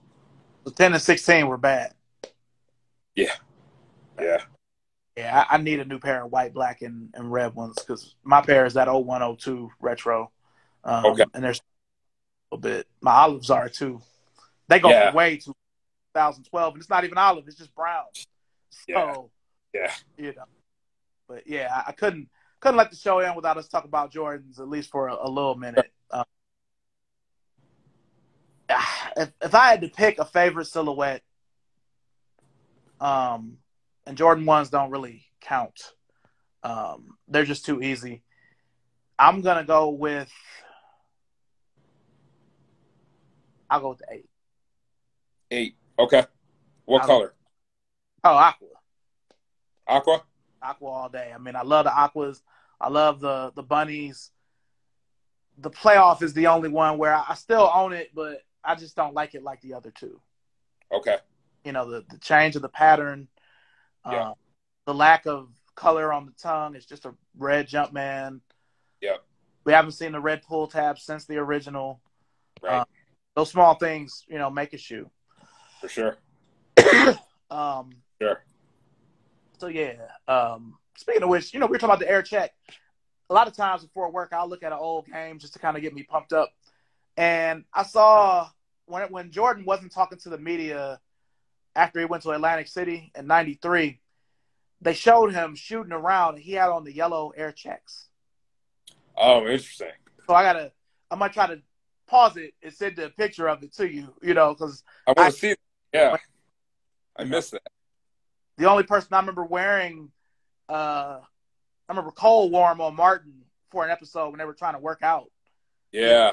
That's the only time I remember seeing anybody that wasn't a normal person wearing them. So yeah. that just popped in my head. Yeah, I'd love to see that if you can find that. Shout out to the Air Bowl trainer too. You know, while we're bringing that up, because that's another one that just fine. Yeah, 1994, Rob Woodson. That's right. I like just the straight black-white colorway. I'm a big fan of those. Always wanted those. I had the white, black, and blue one, but I got it, you know, on eBay. I didn't have it back in the day. And those only lasted me for like 2 years. They crumbled by like 2007. They were gone, you know. Oh, okay. But I always wanted that black and white one. And they had a white, black, and green one that was also decent. But that black and white one, I've always wanted it. Same. But maybe one day, I mean, if they've retroed the Air Slant like 3 or 4 times, maybe we'll get lucky. Right. Yeah. Hey, if those can come out in, you know, all kinds of colors, yeah, why not? Oh, man. Okay. Well, how does your family feel about your relationship with sneakers? Yeah, I mean, I think they tolerate it. You know, I think they're supportive of it. You know, they, you know, I'm pretty frugal otherwise, and you know, I'm pretty, you know, selective about what I like to do and what I don't like to do, and you know, don't really spend a lot of money on really anything, honestly. I mean, I have more sneakers than clothes for sure. So it, you know, I think if anything, you know, people who know me are probably thankful that I have that as a hobby and that I'm that passionate about it. I mean, I don't think anybody understands it, and I'm sure they, you know, probably think it's funny, but I think that, you know, I'd like to think that they at least, you know, respect how much I like my thing, you know, and, you know, but what I always like to see if I can do is see if I can convey, you know, they say true genius is like when you take something complicated and, you know, explain it to someone who wouldn't ordinarily get it and let them appreciate it. I'm nowhere near a true genius, but what I would like to do is take a page out of that and see if, well, can I get someone else to appreciate sneakers, even if they don't like it, but just understand where I'm coming from? Can I describe it in a way that makes it at least sound interesting to somebody who would otherwise not be interested in it? So that's always something I'm striving to do. You know, haven't gotten there yet, got a long way to go, but that's always like, you know, the lofty goal that I've set for myself is, can I convey why I like sneakers to people who otherwise wouldn't like it and have them understand what I'm talking about, you know? So I think they sort of do, knowing me, but I think, you know, it's always a work in progress. How about yourself? Well, my father is the reason why I'm into this, because, you know, I wasn't a rich kid, but since he was into sports and sneakers in the 80s, it kind of got bequeathed to me.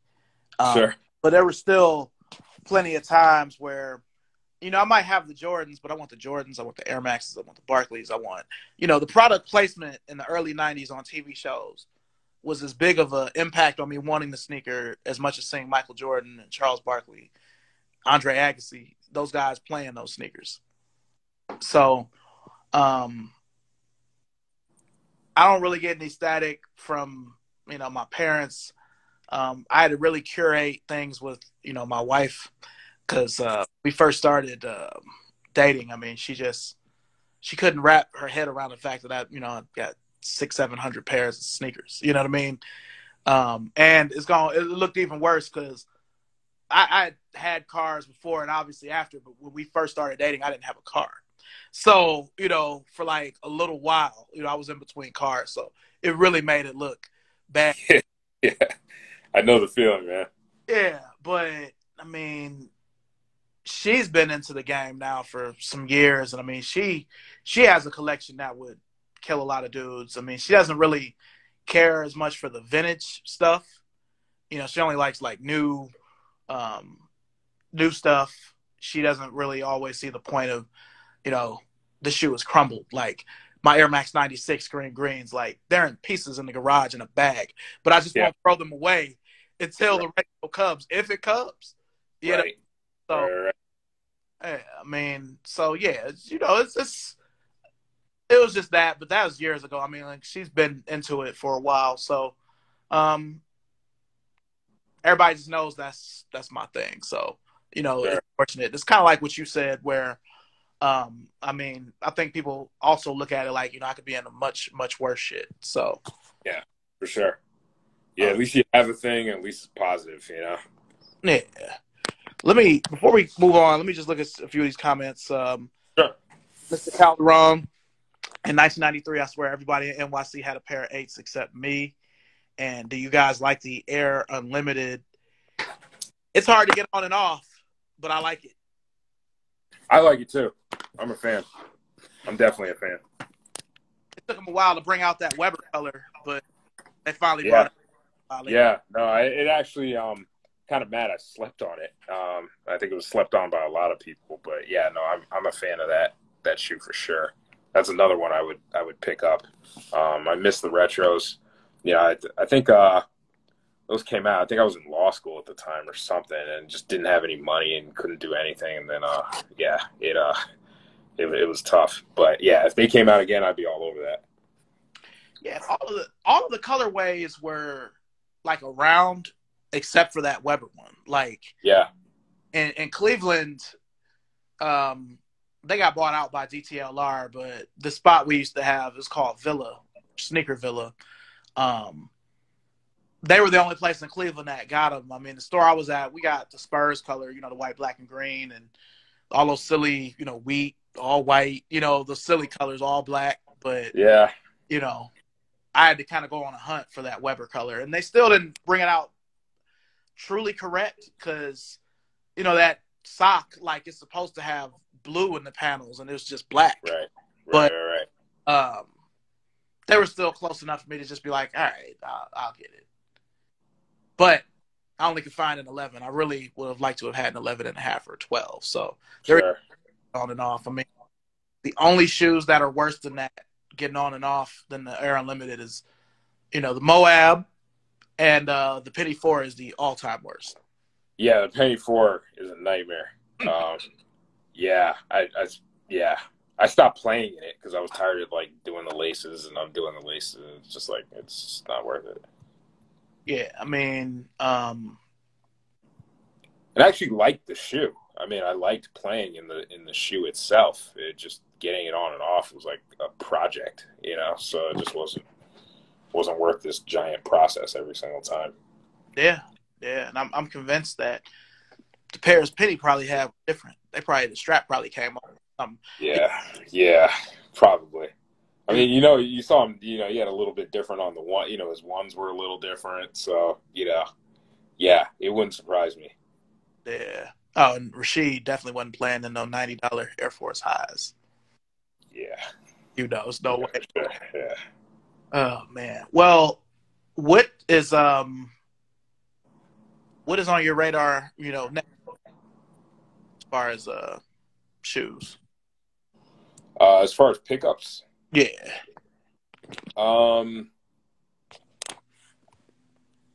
Well, you know, one of the things I'm working on is trying to complete an OG colorway. So not necessarily OGs, but OG colorway Flight Posit 1 collection.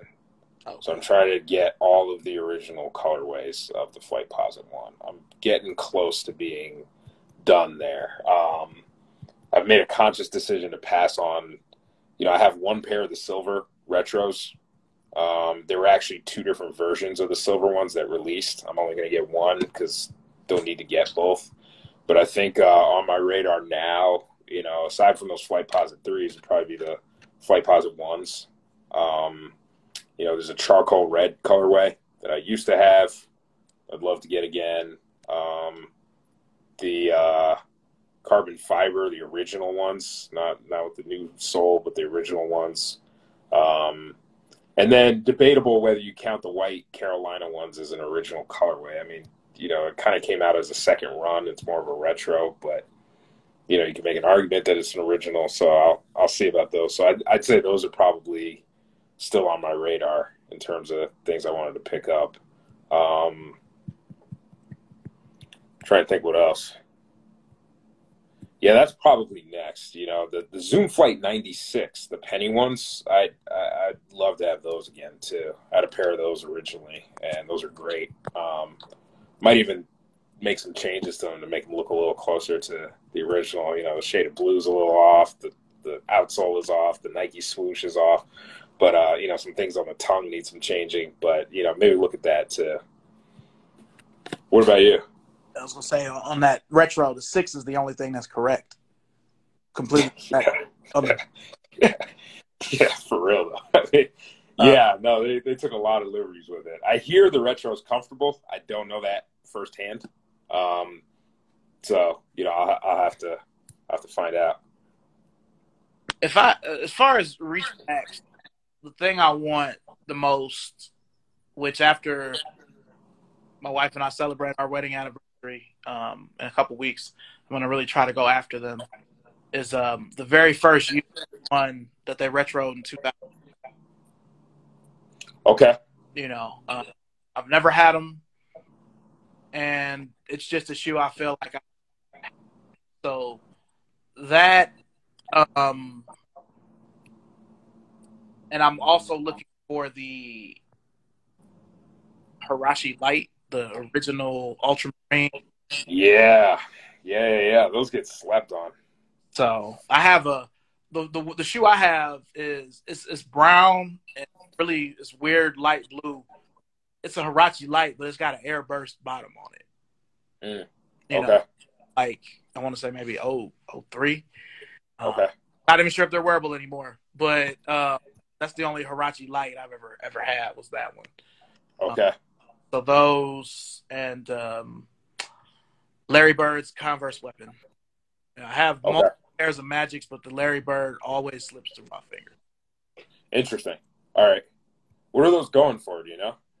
I mean, there's one pair on eBay that's a size 11 that's in Europe that the euros translate over to like $390 US, and then it's still like almost 60 shipping.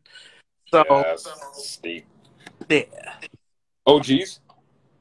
Nah, they're the 2002. Okay. All right. I take that back. I guess they retroed them 08 or 09, but they were limited. Like, they weren't that 02 retro. I could find those all day, but they're always 9.5s and under. It's never anything over. Okay. You know. Yeah. About that, but that's just it. New release. I just again want a new pair of Midnight Navy 6s and a new pair of cool and those 96 Air Max 2s. Yeah. Those Mystic. Yeah, for sure. And if they ever decide to go back to Air Max, regular Air Max 96, you know, I need all of them. I did the Supreme one, but I need all of them. So. Yeah, I was disappointed in the size of the bubbles. It kind of bothered me, you know, on the Air Max 96 too, and it kind of changed the shoe for me in general. But I would consider an exception if they brought back, like, say, the Scream Green or the Concord Air Max 96, because those are just great shoes. Yeah, the Scream Green outlasted the Concord because it lasted until like 2018. The Concord crumbled on me. Wow. 12 or 13. Wow. So. Wow. It lasted. But yeah, I really need both of those. So. Yeah. You know, I know you've got both vintage and wearable, but where do you see your collection going in the future?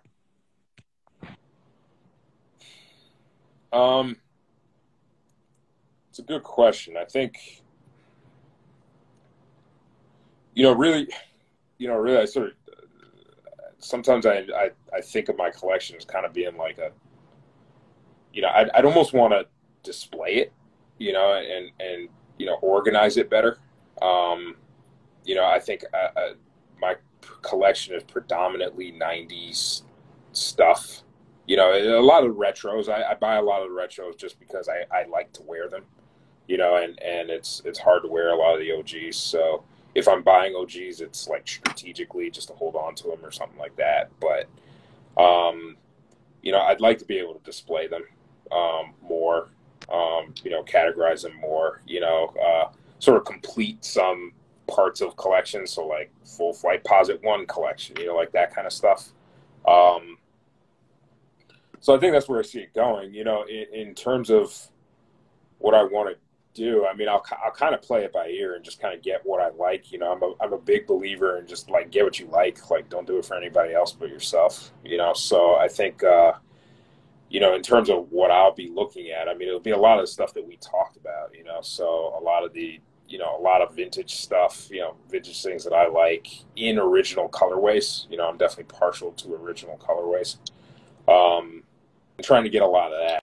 I mean, I'd envision, you know, my collection looking like a 90s Foot Locker one day, you know, where it's, you know, just a variety of different things from that era. So, you know, but it'll sort of be as needed. So I'll pick up what excites me and, you know, leave out what doesn't. You know, I actually keep a running list because I don't like to,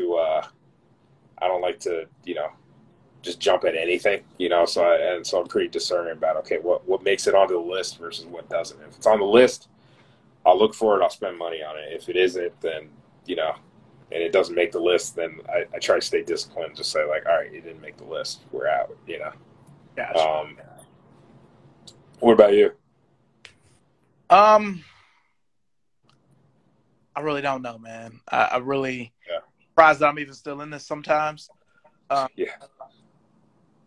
You know, there'll always be shoes to keep me going, but at times I still feel like the game is kind of passing me by a little bit. My interest isn't the same. I don't get the same joy buying sneakers like I used to. But you know, as long as there are unretroed shoes, I'll still be in it. I always joke and say if they ever bring back that Air Max 290 runner, I would. First, I said I would just quit. You know, once that comes out, you know, I don't need nothing else. You know, but then I switched it, doubled back, and said, all right, if they came out with those, I would spend a year just buying as many 11 and a halves, and 12s of the retro. You know, I want this shoe so bad. They could even put an Air Max 95 bottom on it and just replicate the upper. I don't even care. You know what I mean? What is it about that shoe? I don't know. You know, that's the thing. Like, I've owned it in the white, gray, and blue color, but I've never had that white, gray, and teal. It's just such a beautiful shoe. I can still see Martin wearing it. He was trying to get back with Gina after he left and came back from the cult. I can still see some of the rich kids wearing them at school.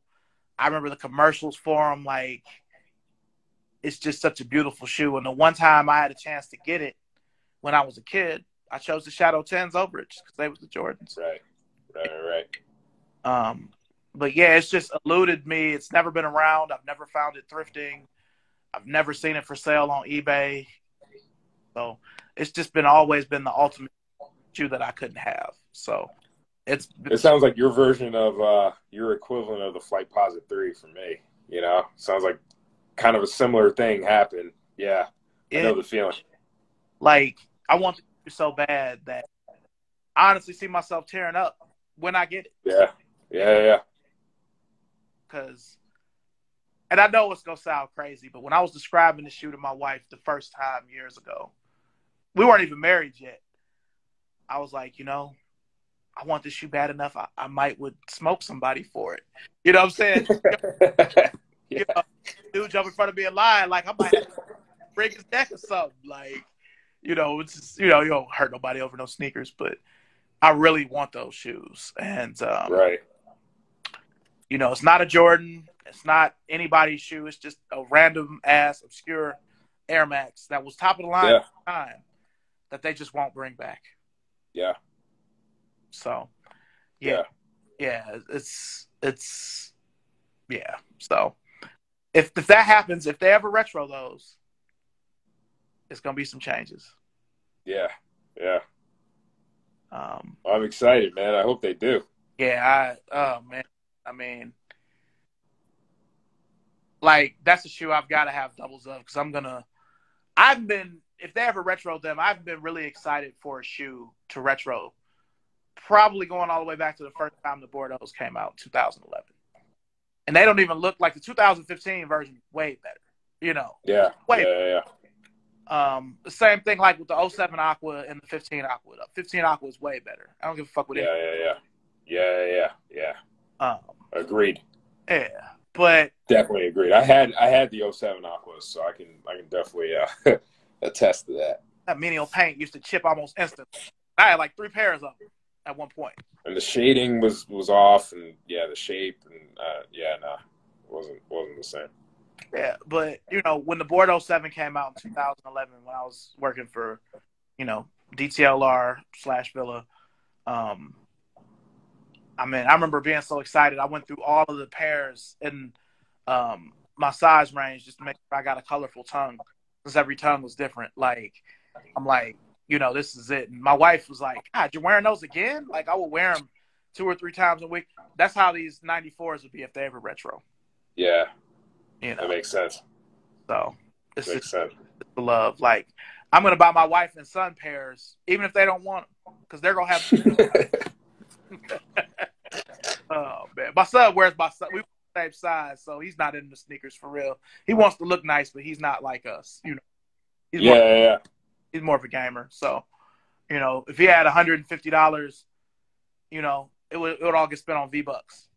So, you know, thing. But I guess my 2 more questions before we end this. Sure. Your top 5 sneakers in your collection right now, off the top of your head. Top 5. All right. Flight Positive 1. Wait, top 5. What are we talking? Top 5 favorite shoes of all. Favorite. Mm-hmm. All right. Flight Positive 1. Definitely. That's my top favorite. Air Max 2 Up Tempo. Second favorite. I throw in the Air Total Max Up Tempo. But what is specifically my favorite color is the white silver colorway, the Euro colorway. So I put that in there. Top 5. Probably the Air Viszoom Up Tempo is up there. I love that shoe. I've had that shoe like 3 or 4 times. Allen Houston. Allen Houston, yeah. They died on me. I can't wear them anymore, but I've probably had them 3 or 4 times. And then the 5th one,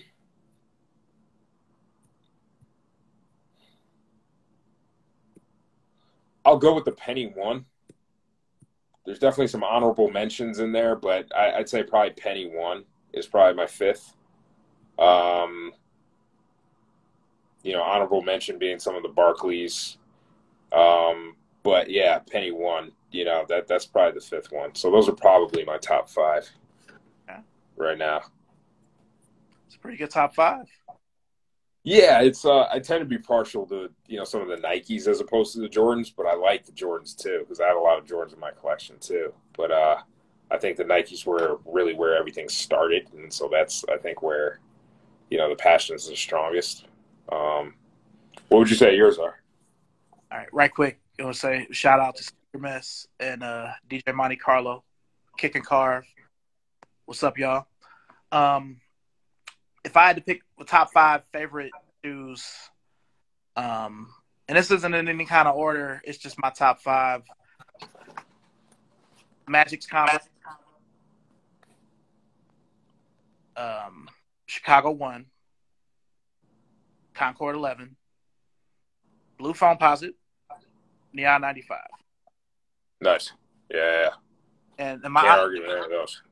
My honorable mentions, if I had to pick 2, would be the Black Infrared 6 and the purple and green and purple Carnivore.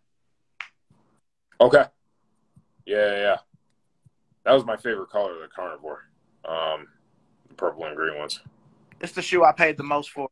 I bought them from a friend in 2006 who was in this chat. I don't know if he's still in here, but paid $300 for him in 2006. And then I felt kind of a way when they retroed in 2010, but I know that. still got another pair, so I have them both.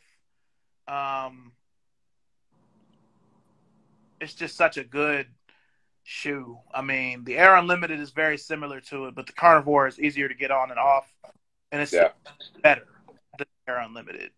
As much as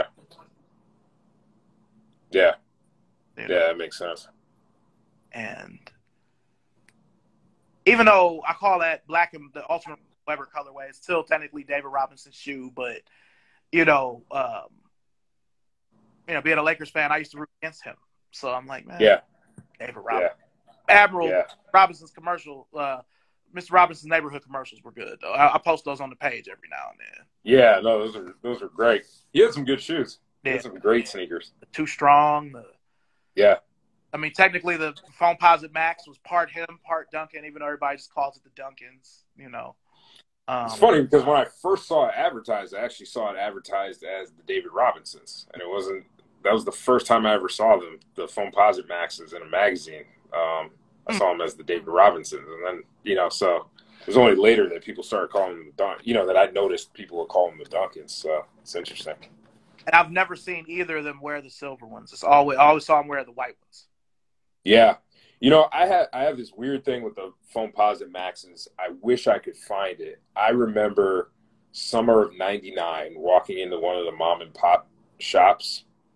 So summer of '99, so Foam Posit Maxes were already about a year old, and finding a little kid size in a white, navy, and yellow. Ooh. And I haven't been able to find it again. And I'm at the point now where I'm starting to question whether it actually happened or whether I was like, saw something else that wasn't that, or maybe I just made it all up or dreamt it or something. Yeah. But I could have sworn it was that. And it was like in a very little kid size. So, and for the life of me, I haven't been able to find it again. So if that's ever out there, I'd want to know more about what the deal was with that colorway, because that's a color I've never seen. Okay. All right. And I guess before we, wrap, last question is, do you have any questions for me? Yeah. I mean, what's next? I mean, I'm curious about more about the, what you're thinking with the conversations and where your collection's going. So tell me about that. Where do you see that going? I see you've picked up the conversations a lot more of late. Tell me more about where your plan is with that. How does that connect with your sneaker collecting, and what do you see for your future? Well, the sneaker conversation kind of started partially because I'm here in North Carolina. I've been here for a year, but I still don't really know a lot of people here, and this is a way for me to connect with people, based on something that we both love. Everybody in these comments, everybody loves sneakers. Everybody knows knows that you got a lot of vintage stuff. You've got a lot of good takes and opinions, a lot of the history. So being able to connect with people like you, is makes me happy. Getting to actually interact with you instead of just liking your picture.